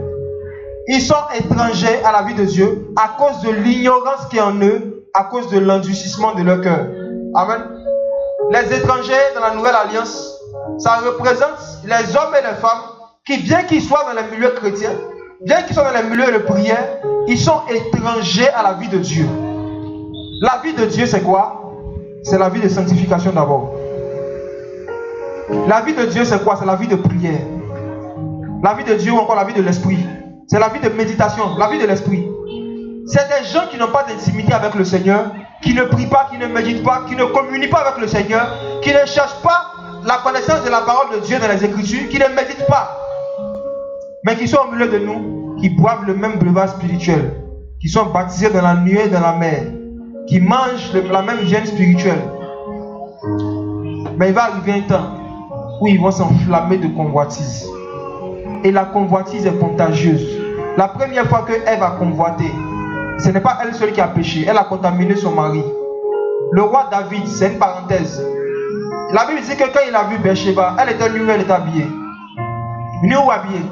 Quand elle se lavait? Quand elle se nue ou habillée? Elle était nue? Ok. Maintenant, on est David la regarde en train de se laver. Et puis il appelle un de ses serviteurs pour savoir qui est cette femme. Mettez-vous un peu dans la scène. Une femme en train de se laver. Ton patron la regarde. Et puis il t'appelle, il dit, viens. Jean me dit, qui est cette femme? Vous pouvez répondre tout à fait. Il dit, qui est cette femme qui est en train de se laver? Donc le serviteur même a pris pour lui. Il est venu, il a regardé, il dit, ah, c'est la femme du lui. Parce qu'en général, les gens qui s'enflamment de convoitise là, ils ne consomment pas leur convoitise seuls. Ils cherchent toujours à polluer, contaminer les autres avec. Et vous allez voir, vous les garçons, vous avez des amis, vous passez dans la rue, une fille est mal habillée, eux ils la regardent et ils vous disent, je regarde la fille là. Et c'est pour cela que le Seigneur dit d'éviter les mauvaises compagnies. 1 Corinthiens 15:33. Les mauvaises compagnies infectent, corrompent les bonnes mœurs. Parce que les convoiteurs n'aiment pas convoiter seuls, ils aiment convoiter en équipe. Ils aiment convoiter en couple. David dit, mais viens voir, c'est qui est la femme qui se lave? Le serviteur vient, c'est la femme du... On ne nous donne pas les détails sur la scène, mais si c'était un pervers, il allait pousser le roi même, s'arrêter à la fenêtre. Il dit, Seigneur, il ne voit pas bien son visage. Attends, il voit comme elle est de dos là. La perversité. Et les enfants d'Israël, les étrangers qui étaient au milieu d'eux, c'est eux qui se sont enflammés de convoitise et qui ont infecté, qui ont contaminé les enfants de Dieu. Et qu'est-ce qu'ils ont commencé à convoiter? Ils ont commencé à convoiter des choses charnelles qu'ils avaient quand ils étaient esclaves. Voici un autre symptôme de la convoitise. Ils ont commencé à convoiter des avantages matériels et financiers, des avantages sociaux qu'ils avaient pendant qu'ils étaient esclaves. Ils ont commencé à convoiter concombre, oignons, ail, les trucs comme ça. On n'a qu'à lire. On n'a qu'à voir un peu ce qu'ils ont convoité. Vous voyez comment c'est la convoitise qui fait tomber quelqu'un bas? Des gens qui étaient esclaves, on les chicotait matin, midi, soir. Donc vous rendre libre, c'est à cause d'oignons. Et venir les parler comme Dieu. On va lire à partir du verset 5. À partir du verset 4 même d'abord. La multitude d'étrangers qui se trouvaient au milieu d'eux s'enflamma de convoitise. Et même les enfants d'Israël se mirent à pleurer en disant, qui nous donnera de la viande à manger? Frère et sœurs, je m'arrête là. Cette image-là, comment est-ce qu'on peut retrouver ça aujourd'hui dans la vie chrétienne? Les étrangers peuvent représenter les enfants du diable. Les gens qui vivent dans les passions de la chair. Les enfants d'Israël peuvent représenter les chrétiens. Et qu'est-ce que l'ennemi fait? L'ennemi enflamme ses enfants. Il enflamme les étrangers pour qu'ils enflamment les enfants de Dieu. Et qu'est-ce qu'ils se mettent à convoiter? Première chose, c'est quoi? Qui nous donnera à manger? J'ai une question. Est-ce qu'ils ne mangeaient pas? Ils mangeaient, non? Mais ce que leur cœur a commencé à désirer là, c'était une nourriture qu'ils avaient vue chez les païens. Est-ce que vous comprenez? C'est une nourriture qu'ils ont vue chez les étrangers. Ils ont vu chez les Égyptiens. C'est les plats des Égyptiens qu'ils ont commencé à convoiter. Et lorsque, en tant que chrétien, tu commences à convoiter les choses de la terre, qu'est-ce qui se passe? Tu as un toit où dormir. Jusque-là, tu te sentais bien là-bas. Maintenant, tu tombes sur une émission de télé-réalité où quelqu'un est dans 10 chambres salon. Et puis tu dis, moi ici dans le studio, hein. Qui nous donnerait une maison? Convoitise. Lorsque tu exprimes un besoin à Dieu, suite au fait que tu l'as vu chez quelqu'un, c'est la convoitise. Quand tu as soif, par exemple, même si tout le temps tout le monde n'a pas soif, toi tu as soif, tu demandes de l'eau, c'est un besoin naturel. Si tu as besoin d'un travail pour subvenir à tes besoins, même si tout le temps personne ne travaille, tu vas demander le travail au Seigneur. Tu vois? Écoute. Lorsque tu deviens conscient d'un de tes besoins parce que tu as vu ça chez quelqu'un, c'est la convoitise. Est-ce qu'on comprend? Et la convoitise produit quoi en toi? Ça produit l'amertume. Ça produit la colère, ça produit la jalousie. La sorcellerie, plus loin, parfois. Et c'est là que ce même Jacques dit, pourquoi est-ce que vous priez et ne pas exaucer? Vous connaissez le passage, non? Il dit parce que vous demandez mal, vous priez pour satisfaire vos convoitises. Vous demandez, vous ne possédez pas. C'est pour ça que Dieu ne vous exauce pas. C'est pas amour pour nous que Dieu n'exauce pas certains de nos sujets de prière. C'est parce qu'il nous aime.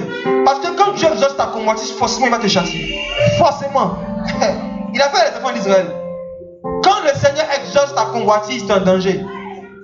C'est pour ça que si tu pries pour un sujet qui touche à quelque chose qui est matériel pendant longtemps et que tu n'es pas encore exaucé, il faut glorifier le Seigneur. Il ne faut pas insister. Est-ce que vous comprenez?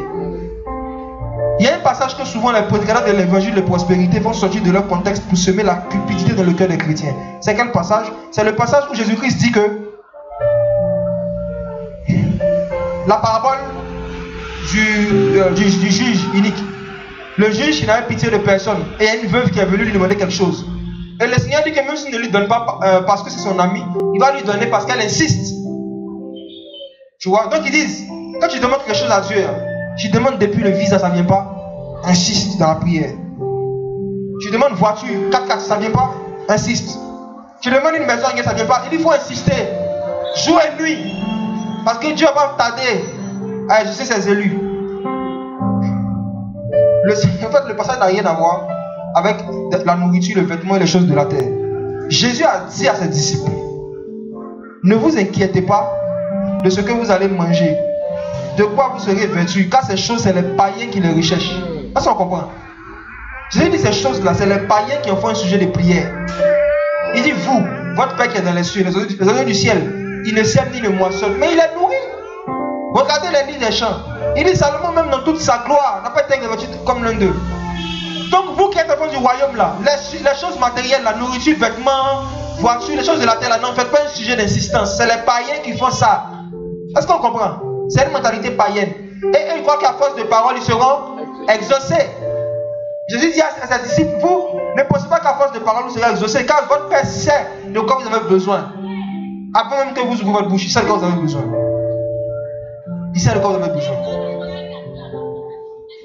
Frères et sœurs, ne priez pas, n'insistez pas dans la prière pour demander à Dieu des choses matérielles. Demandez ça une seule fois et laissez le Seigneur faire les choses en son temps. Amen. Surtout quand c'est des choses que les païens arrivent à voir sans prier.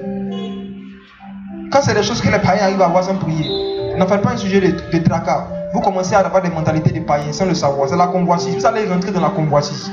Vous allez rentrer dans la convoitise. Et cette convoitise-là, la première opportunité d'affaires un peu floue que vous allez avoir, vous allez fermer les yeux sur le flou et vous allez accepter l'argent. Parce qu'il n'y a pas longtemps que tu veux acheter ta maison. Donc, on va te proposer une affaire où tu dois faire des faux trucs et tu acceptes. Et tu acceptes. La pornographie a habitué les gens en fait à convoiter des choses éphémères, des choses charnelles. Et ça se manifeste dans tous les domaines de la vie. Les choses vaines. Voyez. Toutes ces émissions de télé-réalité, toutes ces émissions qu'on appelle success story même souvent, où on parle des histoires de gloire, de réussite sociale des gens, c'est pour enflammer les téléspectateurs de convoitise. C'est pour semer la convoitise dans vos cœurs chrétiens. Vous ne devez pas regarder ça. Les émissions, concours de mariage là, sur TF1, c'est démoniaque. Surtout pour vous qui n'êtes pas mariés. C'est pour semer la convoitise dans vos cœurs. Comme ça, vous aussi, quand votre temps de vous marier va arriver, vous allez vouloir reproduire le mariage païen que vous avez vu à la télé, mais en Christ. Au-delà de vos moyens. Et en général, c'est les jeunes filles qui sont prontes à ça. Fatiguer le frère. Moi, je veux que mon entrée y ait 2 limousines. Pour la gloire de Dieu. Je veux forcément une bague en or. Pour la gloire de Dieu. Beaucoup de jeunes soeurs qui ne sont pas encore mariées là. La manière dont elles veulent se marier, c'est le fruit en fait des émissions païennes qu'elles ont regardées. En fait, c'est le fruit de la convoitise. Dépourvu de la simplicité de Christ. Extravagant au-delà de ses moyens. Juste pour faire de belles photos pour pouvoir envoyer ça à ses amis. Vous voyez? Ce n'est pas le prix financier qu'un mariage a coûté qui détermine la qualité du mariage qu'il va avoir après. Ce n'est pas le montant, la somme qui a été dépensée pendant les fêtes qui va garantir la paix qui y aura dans le foyer. Donc mieux vaut économiser cet argent-là pour faire autre chose. Est-ce qu'on comprend? Parce que la plupart des mariages que vous regardez à la télévision de ces stars païennes, c'est des actrices de pornographie. Les Kim Kardashian et autres là. C'est des actrices de films X. La pornographie douce. Donc, en soit, le mariage que vous désirez, c'est le mariage d'une actrice de pornographie. Beaucoup d'entre vous. Et vous ne savez pas. Vous avez bien fait les dégâts. Et comme je dis, je précise la pornographie, comme je dis, ne voyez pas seulement les films, les gens sont complètement nus. Hein. Voyez aussi toute MTV là. Les clips, tous les clips qu'il y a, 13 TV, tout ça. Aujourd'hui même il y a 13 gospel. 13 sont gospel. On a du boulot, hein. Ça, c'est des choses encore à déraciner, à dénoncer. 13 gospel. Gospel qui veut dire évangile. 13 qui veut dire pornographie, païen, nudité, tout ça là. Pornographie, gospel. 13 gospel. Et si vous voyez quelqu'un qui est censé être chanteur chrétien et qui va chanter sur cette chaîne là, vous le voyez là-bas, c'est vrai qu'il ne marche pas avec Dieu. Ça n'a pas besoin de révélation. Il y a une vidéo, la vidéo même pour présenter la chaîne, c'est les rappeurs païens, les Black M, la Fouine, ceux qui ont fait la vidéo. Vous suivez 13 gospel. La Fouine est musulman, hein? 13 gospel. On a besoin de ça des révélations pour voir que c'est une chaîne satanique.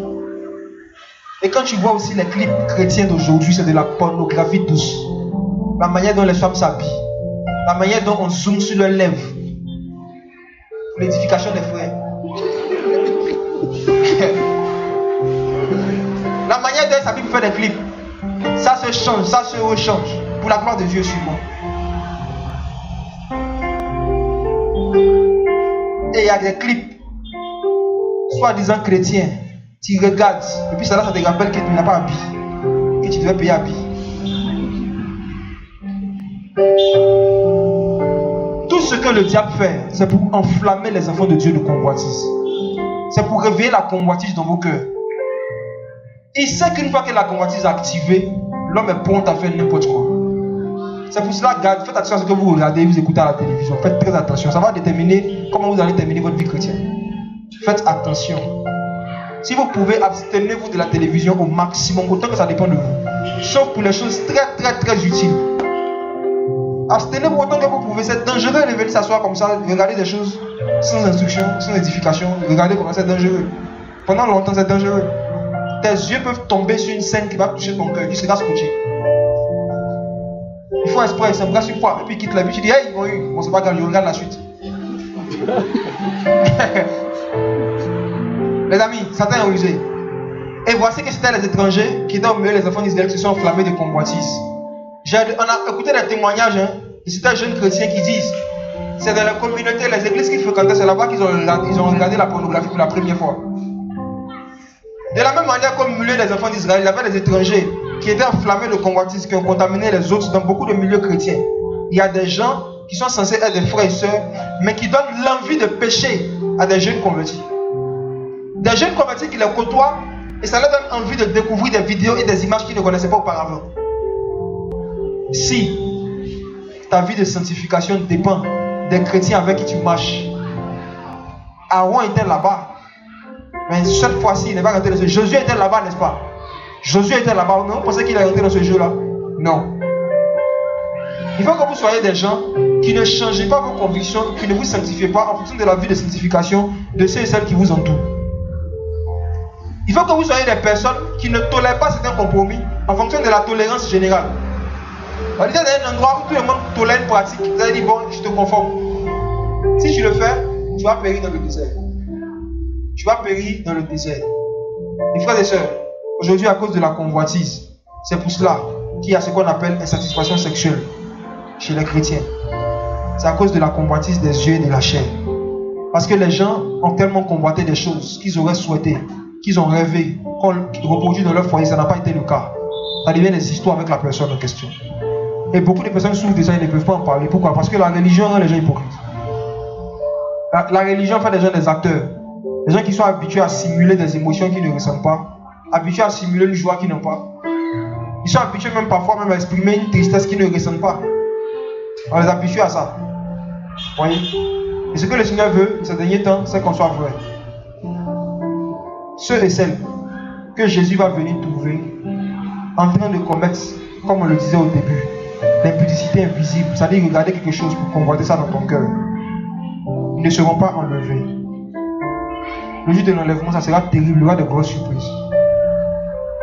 Il y a des gens que vous allez voir, vous n'allez pas croire vos yeux. Si vous ratez l'enlèvement aussi, vous allez dire, ah, frère, comment t'as dit, mon cher, tous les jours là, comment tu vas pour rester?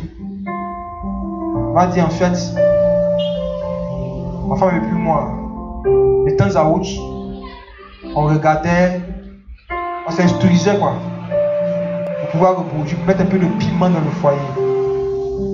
Le Saint-Esprit nous interpellait, mais on n'a pas écouté. On est là. Vous qui n'êtes pas encore mariés, renoncez à vos gens. Amen. Vos gens physiques, là, renoncez à ça. Sinon, ça va vous faire tomber dans la convoitise. Parce que vous allez trouver des démons faits chair qui correspondent parfaitement aux gens physiques que vous voulez avoir. Vous les hommes, vous pouvez tomber sur des sirènes, des filles du diable, des agents du royaume des ténèbres, mais qui correspondent parfaitement aux genres de filles que vous aimez. Et un homme, même s'il est chrétien, qui a toujours une préférence physique concernant le type de femme avec qui il veut aller, il va forcément tromper sa femme. Parce que cette préférence-là va faire qu'à chaque fois qu'il va voir une femme qui ressemble à ça, il va commencer à la convoiter dans son cœur. Si vous comprenez. Une seule femme ne peut pas satisfaire la convoitise d'un homme. Une seule femme ne peut pas satisfaire la convoitise d'un homme.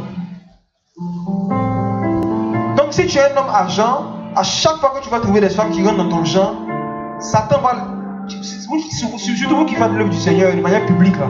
Je vous dis, hein, n'oubliez jamais quelque chose. Satan a plus de 2000 ans d'expérience professionnelle dans le domaine de la chute des prédicateurs.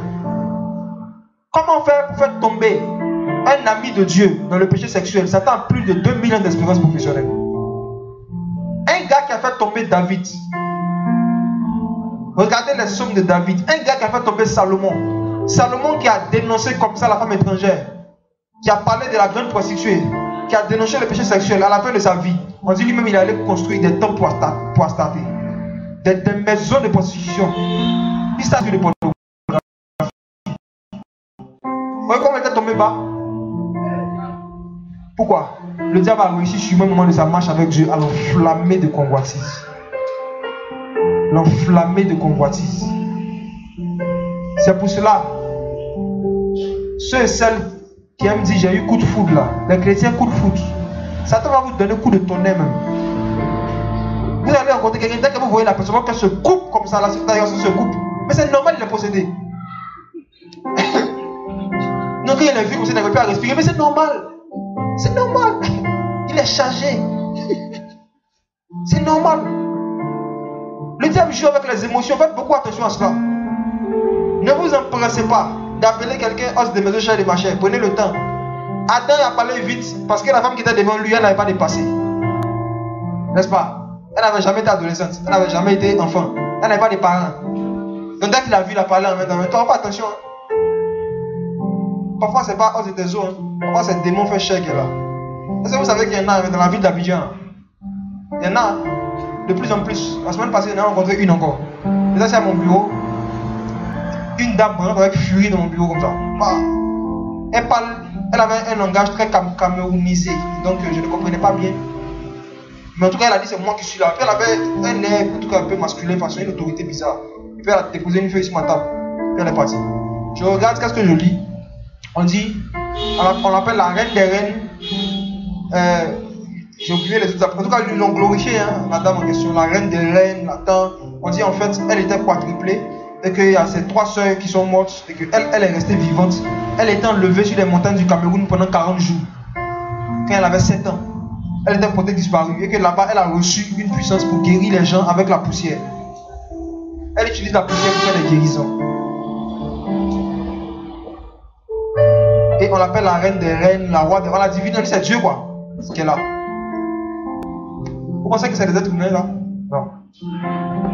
Parce que même les païens savent qu'il y a un seul Dieu qui est au ciel et qu'elle ne peut pas se faire appeler Dieu. Et dans beaucoup de nations de plus en plus, il y a des gens comme ça que Satan établit. Ils se font appeler Dieu, comme Capou Philippe, tout ça. Ils se font appeler Dieu, que les gens adorent, que les gens prient. Vous voyez? Et parmi eux, il y en a qui maîtrisent les versets bibliques, je vous dis. On ne connaît pas un chrétien en sa capacité à bien dire la Bible, à bien donner des versets. Avant de rentrer dans une intimité profonde avec quelqu'un, essayez de prouver est-ce qu'il est un homme fidèle à Dieu. Et demandez au Saint-Esprit de vous aider à lui poser certaines questions ou bien à voir certaines choses pour prouver la vie de consécration de la personne. Est-ce que c'est quelqu'un qui est vraiment consacré au Seigneur? Parce qu'il y a beaucoup qui sont au milieu de nous mais qui ne sont pas des nôtres. Comme les enfants d'Israël. Et c'est pas eux que le diable passe pour envoyer les convoitises au milieu de nous. Si tu côtoies quelqu'un qui est censé être un frère ou une soeur en Christ, mais plus tu marches avec lui, plus tu as l'envie de refaire les choses que tu avais laissées pour marcher avec Jésus, tu dois t'éloigner de la personne. Je rembobine. Tu côtoies quelqu'un qui est censé être un chrétien ou une chrétienne, mais tu vois que plus tu marches avec la personne, plus tu as envie de retourner dans certaines tendances que tu avais laissées pour marcher avec le Seigneur. Il faut t'éloigner de lui. Est-ce que vous comprenez? Je donne un témoignage très simple. Le diable est rusé, hein, les amis. Il y a 6 ans ou 7 ans, je crois, à un programme. Après un programme, il y a un jeune homme qui m'a approché. Très parfumé. Vous voyez, les gars, ils mettent parfum, il est ici, il est là. Quand il te regarde, tu sens le parfum. Voilà. Super parfumé, super bien habillé et tout. qui est venu me voir à la fin, qui m'a dit vraiment il était touché par le message et tout ça, et que le Seigneur vraiment lui a mis à cœur de s'approcher de moi, tout ça, pour pouvoir apprendre. Il est venu régulièrement au programme pour pouvoir entendre davantage. Il a dit ok, il n'y a pas de problème. Donc on a commencé à se voir régulièrement avec ce jeune. Soit on se voyait à l'école, dans l'enceinte de l'école, on parlait la parole, parfois il venait chez moi. Et, suivez, l'une des choses que j'ai remarqué chez lui, comme j'ai dit, c'est que son parfum sentait très fort. Vous voyez? Et c'est quelqu'un qui peut être, comme il dit ici, tu es au moins à 10 mètres, à 15 mètres là-bas, là, il parfume l'endroit. Il n'y a pas de problème avec, non? Ok. Mais quel est l'effet que ça a commencé à avoir sur moi? C'est trouvé que moi, la première année où j'ai décidé vraiment de me consacrer, de marcher avec le Seigneur, j'ai eu un songe. Dans le songe, il y a un homme qui est venu et qui m'a dit, un enfant de Dieu doit être discret. Parce que c'était ce que je faisais. J'aimais beaucoup les parfums. J'en achetais régulièrement et je mettais ça beaucoup, je mettais ça fort. J'aimais me parfumer. Et puis quand il passe comme ça, tout le quartier sait que voilà, je suis là. Quand il était païen. Je donne ma vie à Jésus-Christ. Dans les 5 premiers mois de ma conversion, j'ai un songe. Je vois un homme vient, il me dit, un enfant de Dieu doit être discret. Ne fais plus ça. Quand tu te parfumes, parfume-toi de sorte à ce que les personnes même qui sont assises à côté de toi ne sachent pas que tu as mis un parfum. C'est ce qui m'arrive dans le songe. Ça c'est moi. Je n'en fais pas une doctrine. Amen. Je ne fais pas une imposition pour tout le royaume des cieux. Moi, ce que le Seigneur m'a dit, ça c'est moi. Et depuis là, je me suis donné cette discipline-là. Avec quelqu'un achète un parfum comme ça, avec quelqu'un fait peut-être 4 ans, 5 ans avant qu'il change même de voix. Parce que voilà, Dieu m'a éduqué par rapport à ça. Mais ce jeune-là, plus je le côtoyais, plus j'avais envie de recommencer aussi à me parfumer comme lui. Vous voyez? C'est pas si vous comprenez. Hein? Et souvent il vient, en partant la parole après, il me dit, tu connais ce parfum-là? Bizarrement, il était inspiré. Il était conduit par un esprit. Enfin, il me montre, il dit, tu connais ce parfum? Avant, il connaissait les marques de parfum, les trucs qui sortaient, il connaissait tout ça. Et lui, il était censé ne pas connaître mon passé. Mais bizarrement, m'accompagner avec lui, me replonger dans ça un peu en fait. Tu connais ce parfum tel, ce parfum tel? Vous qui êtes ici, peut-être que vous écoutez quelque part, vous travaillez, vous ne travaillez même pas, vous achetez des parfums de 30 000. Vous avez des problèmes. Il y en a qui ne travaillent pas, hein. Ils achètent des parfums chers. Avec l'argent de leurs parents. L'orgueil de la vie. L'orgueil de la vie. Un genre 5 qu'on a lu. L'orgueil de la vie. Donc, je vois que plus je le côtoyais, quand on se séparait, l'envie, en fait aujourd'hui je vois que c'est la convoitise, l'envie de me reparfumer comme avant a commencé à revenir. Il me dit, mais de toute façon, c'est pas péché. Ou bien, c'est pas péché. Souvent c'est comme ça, quand la convoitise vient là, il y a des débats dans ta tête. C'est péché ou c'est pas péché? On fait ou on ne fait pas? On prend ou on ne prend pas? Toi, si tu débats dans ta tête. Alors qu'avant, tu étais en paix. Donc, il a commencé à convoiter ça et il a commencé à refaire un peu. Bon, je suis allé commencer à racheter les parfums là. Il a commencé à me parfumer avec l'excès, comme je le faisais avant. Et chaque fois que je le faisais, j'étais triste dans mon cœur. C'était une petite tristesse. Mais j'ignorais ça. Vous voyez? Le Saint-Esprit ne nous parle pas toujours par songe. N'oubliez pas qu'il habite dans nos cœurs. Dieu habite dans nos cœurs. Souvent on fait des choses qui ne sont pas péchées aux yeux des hommes, mais qui nous enlèvent notre paix. Il faut qu'on arrête. Il faut que tu arrêtes. Tout ce que tu fais qui te prive de ta paix, il faut arrêter. Jusqu'à ce que tu comprennes pourquoi ça te prive de ta paix. Il faut arrêter. Mais moi je persévérais. Jusqu'à ce que ce jeune en question là, je l'ai surpris en flagrant délit d'impudicité. Ça a commencé comme ça avec une petite fille de 14 ans, la petite de nos amis là. Comment ça a commencé? Les ont vu la petite fait des trucs bizarres. Après un programme de prière dans son bâtiment, il partait voir son grand frère. Oh, le frère, tout enseignement on fait, on partage là, c'est le. Ok. Il dit bon, peut-être qu'il n'a pas veillé. On a mis ça sur ce compte. Je commence à observer le gars. Je vois que depuis un moment, hein, quand il finit là, il ne marche plus avec moi, il veut accompagner les soeurs sur moi. Avant qu'on finissait le moment de partage, il venait à côté de moi, on continuait encore, on partageait. Il a remarqué que maintenant, il s'est spécialisé d'accompagnement des soeurs claires. Je l'avais remarqué. À chaque fois que le moment finit, le gars, il allait voir une soeur, il y a quelqu'un pour t'accompagner, je t'accompagne. Il avait fait ça 3 fois. La 3e fois, il a dit, je viens aussi. Je les ai accompagnés. Parce qu'il a vu que la dernière fois, c'était la même soeur. Un autre jour, ça revenait, c'était la même soeur. Il a dit, je viens aussi. Il n'a pas causé avec la fille. Depuis la maison où on était en train de prier jusqu'à ce qu'il la accompagne. Il a commencé à causer avec la soeur. Petit lui là, il a ton numéro, il dit, oui. Quand il dit, oui, est-ce Elle dit, bon, il m'a dit qu'il a des sentiments pour moi, mais que quand je crois qu'avec une autre soeur, il a dit la même chose. Il y a des frères comme ça, ils ont 4 cœurs. 4 corps. Maintenant, ils sont dual corps. Ils ont 2 cœurs. Il vient, il balance un je t'aime, ici vient l'autre soeur, je t'aime. Il vient avec une soeur ici, je t'aime, un autre je t'aime. C'est des trucs qu'on a géré dans le Seigneur, surtout parmi les jeunes, dans des trucs qui sont courantes. Toute personne qui se réclame être chrétienne ou chrétien, mais qui ne vous encourage pas dans votre vie de sanctification, éloignez-vous de la personne. Satan vous dira, il faut rester ami avec lui, tu vas l'évangéliser, c'est un piège.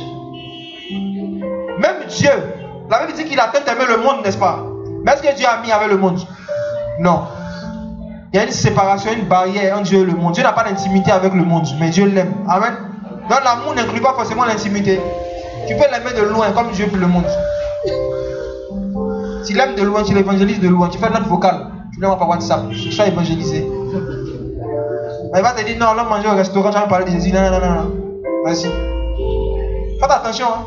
Il y a des personnes qui ont l'apparence de la piété, mais quand vous les côtoyez là, ils réveillent en vous les passions de la chair qui avait été crucifiée.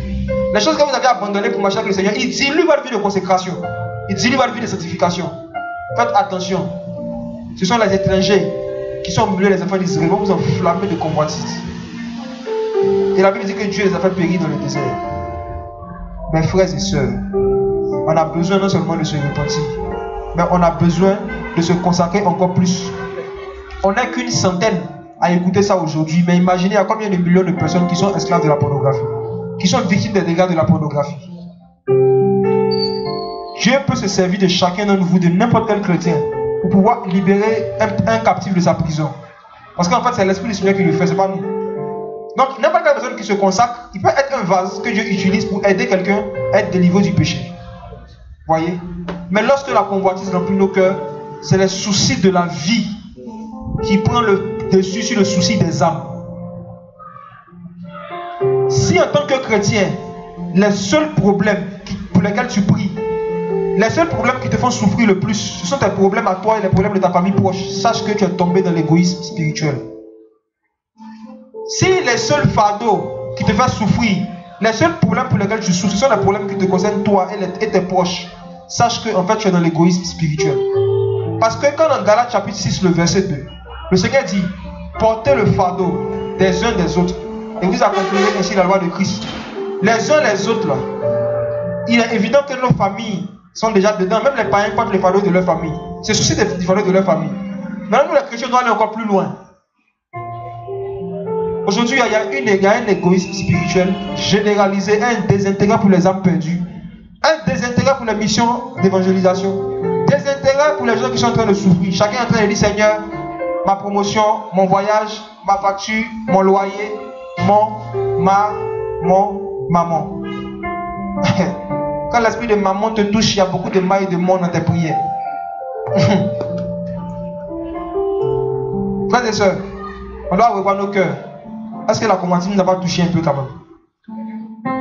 Lorsque un besoin matériel, quelque chose dont tu as vraiment besoin, tu le demandes à Dieu, tu n'as pas. Et à cause de ça, tu perds ta joie de vivre, tu es dans la convoitise. Lorsque une chose matérielle qui te manque, tu demandes à Dieu, et à cause de cela, tu perds ta vie de prière, tu es dans la convoitise. C'est la convoitise. C'est la convoitise. Et le Seigneur dit, vous demandez, vous ne recevez pas. Parce que vous demandez mal. Demander mal, c'est demander en oubliant même déjà de dire merci à Dieu pour ce qu'il t'a déjà donné. En glorifiant même d'abord le Seigneur, en étant content même déjà de ce que le Seigneur a permis que tu aies.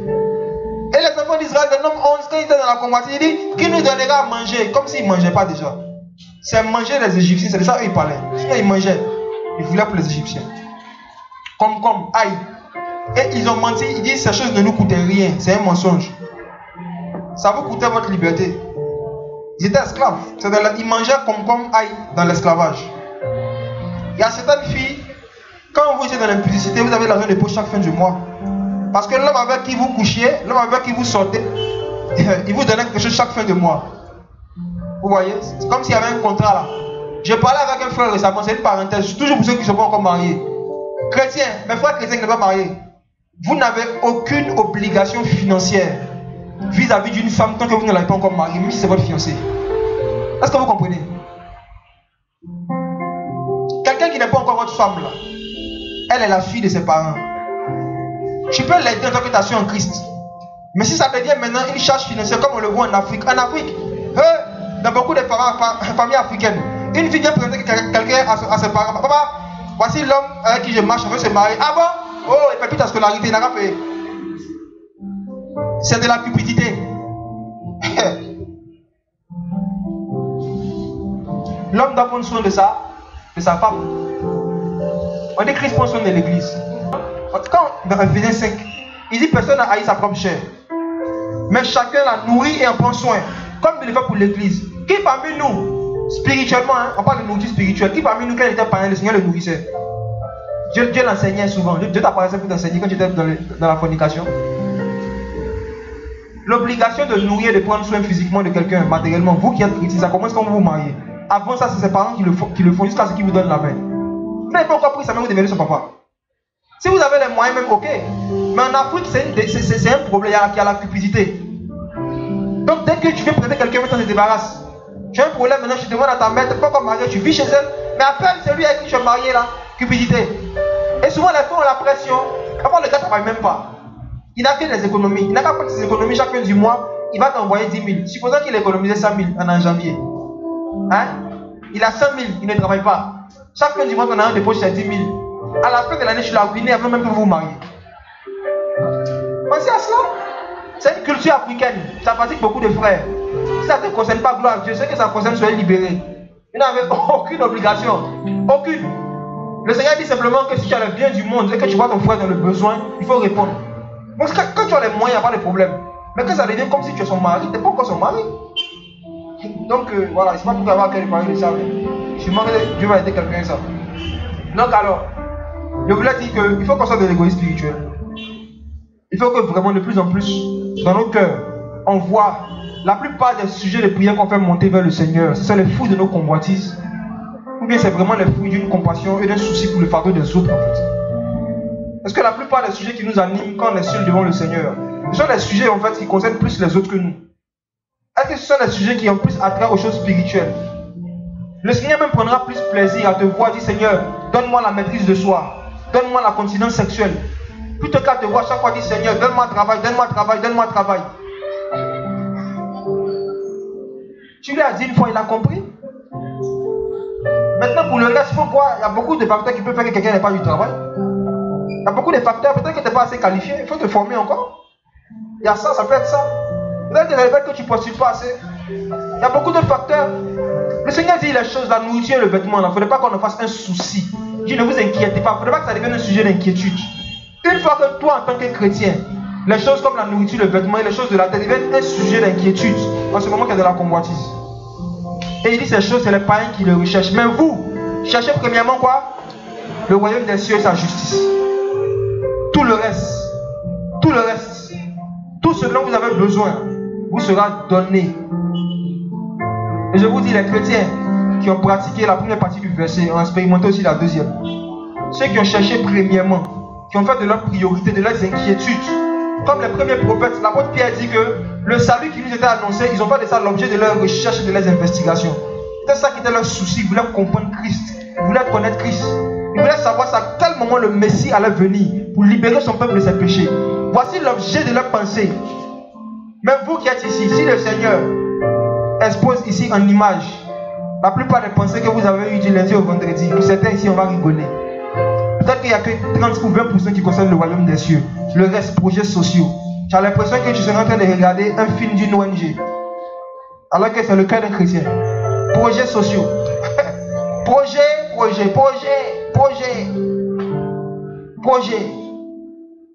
L'égoïsme. La pornographie crée quoi? Ça crée l'égoïsme sexuel. Parce que quand tu regardes la pornographie, c'est pas pour satisfaire l'autre, n'est-ce pas? Mais satisfaire toi seul. Et ça, là, quand tu regardes ça dans ton foyer, là, c'est chaud. À la recherche perpétuelle de ton propre et de ton unique plaisir, même si ça fait mal à l'autre. Et il y a des personnes qui ont tellement consommé du contenu pornographique que maintenant, même la pornographie hard ne leur suffit plus. Il y a des personnes qui ne sont pas homosexuelles, mais qui doivent regarder de la pornographie homosexuelle pour être excitées. Et là maintenant, quand tu rentres dans cette sphère, c'est forcément un esprit impur qui t'habite. forcément. C'est devenu un miracle de trouver un enfant qui est né dans un foyer avec deux parents qui étaient mariés et qui ne sont pas divorcés, qui sont restés ensemble jusqu'à ce qu'ils grandissent. C'est devenu miraculeux. Et qu'est-ce qui fait ça? Les conséquences de la pornographie. Beaucoup d'entre vous, mes jeunes frères, je vous dis, priez pour vos papas. Tant que tu n'as pas encore été parent, souvent il y a certaines réalités que tu ne comprends pas. Un papa qui est face à l'adultère et qui n'a pas Jésus va tomber forcément. Vous comprenez? Et un papa qui tombe dans l'adultère, si Dieu ne fait pas grâce, même s'il n'est pas très riche, il n'a pas assez de moyens, il va négliger la manière dont il doit s'occuper financièrement de ses enfants. C'est ce que beaucoup d'entre vous ont vécu. Donc vous ne devez pas en vouloir vos parents. Vos parents en fait ne sont que des victimes du péché. Vous n'avez pas Jésus. Si vous avez reçu Christ aujourd'hui, ce n'est pas de venir dire c'est à cause de qu'il a fait telle chose. Non. C'est dit, en fait, je dois l'annoncer l'évangile. Mon papa a fait telle chose parce qu'il n'avait pas Christ, parce qu'il n'avait pas le Seigneur. Et ça va changer votre manière de parler d'eux et de leur parler. Ça va changer votre manière aussi d'intercéder, de prier pour eux. Voici le cœur que le Seigneur cherche. Donc, on va s'arrêter dessus. Et on continuera demain, Dieu voulant. J'aimerais qu'on prie par rapport à tout ce qu'on a partagé.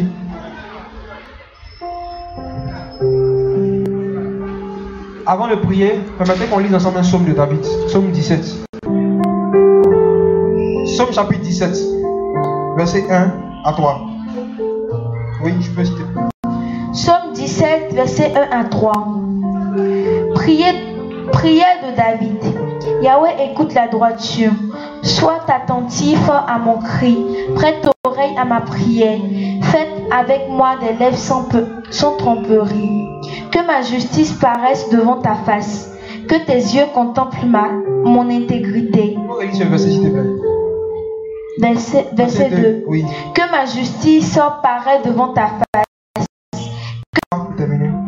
Tu as sondé mon cœur, tu l'as visité de la nuit, tu m'as examiné, tu n'as rien trouvé. Ma pensée ne va point au-delà de ma parole. Amen. Les amis, c'est grave. Hein? C'est David qui parle à Dieu, c'est pas Dieu qui parle à David. David parle à Dieu puis dit à Dieu que ma justice paraisse devant ta face et que tes yeux contemplent mon intégrité. David dit à Dieu que tes yeux contemplent mon intégrité. Combien parmi vous pouvez faire cette prière aujourd'hui? Si on dit de prier par rapport à ça, prions, dit au Seigneur que Dieu me regarde votre intégrité, puis qu'il dise ouais, qu'il contemple. Et regardons le verset 3, il dit tu as sondé mon cœur, tu l'as visité le nuit, tu m'as examiné, tu n'as rien trouvé. Frères et sœurs, nous m'avons compris par rapport à ça. Les chrétiens qui seront capables de parler comme ça, c'est eux qui seront enlevés. David était sous la loi. Même sous la loi, il disait au Seigneur que ceux qui sondent mon cœur, si tu regardes, tu ne vas rien trouver. Il n'y avait pas la convoitise là-bas. Il n'y avait pas l'impureté. Il n'y avait pas ces choses. Il n'y avait pas la consommation volontaire et invisible du péché dans mon cœur. Il n'y avait pas. Il dit Seigneur, tu as sondé mon cœur, tu l'as visité la nuit, tu m'as examiné, tu n'as rien trouvé. J'aimerais compris qu'on demande au Seigneur de nous sonder. Que chacun dise au Seigneur de lui révéler l'état de son cœur actuellement. Oubliez le nombre d'années de conversion. Ou bien le temps depuis lequel vous lisez la Bible ou bien vous prêchez. Demandez simplement au Seigneur qui voit le cœur de l'homme.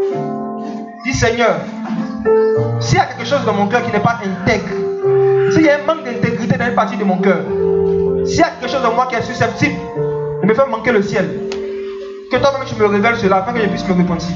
Demandons au Seigneur de nous révéler l'état de nos cœurs et de purifier nos cœurs. Prions le Seigneur.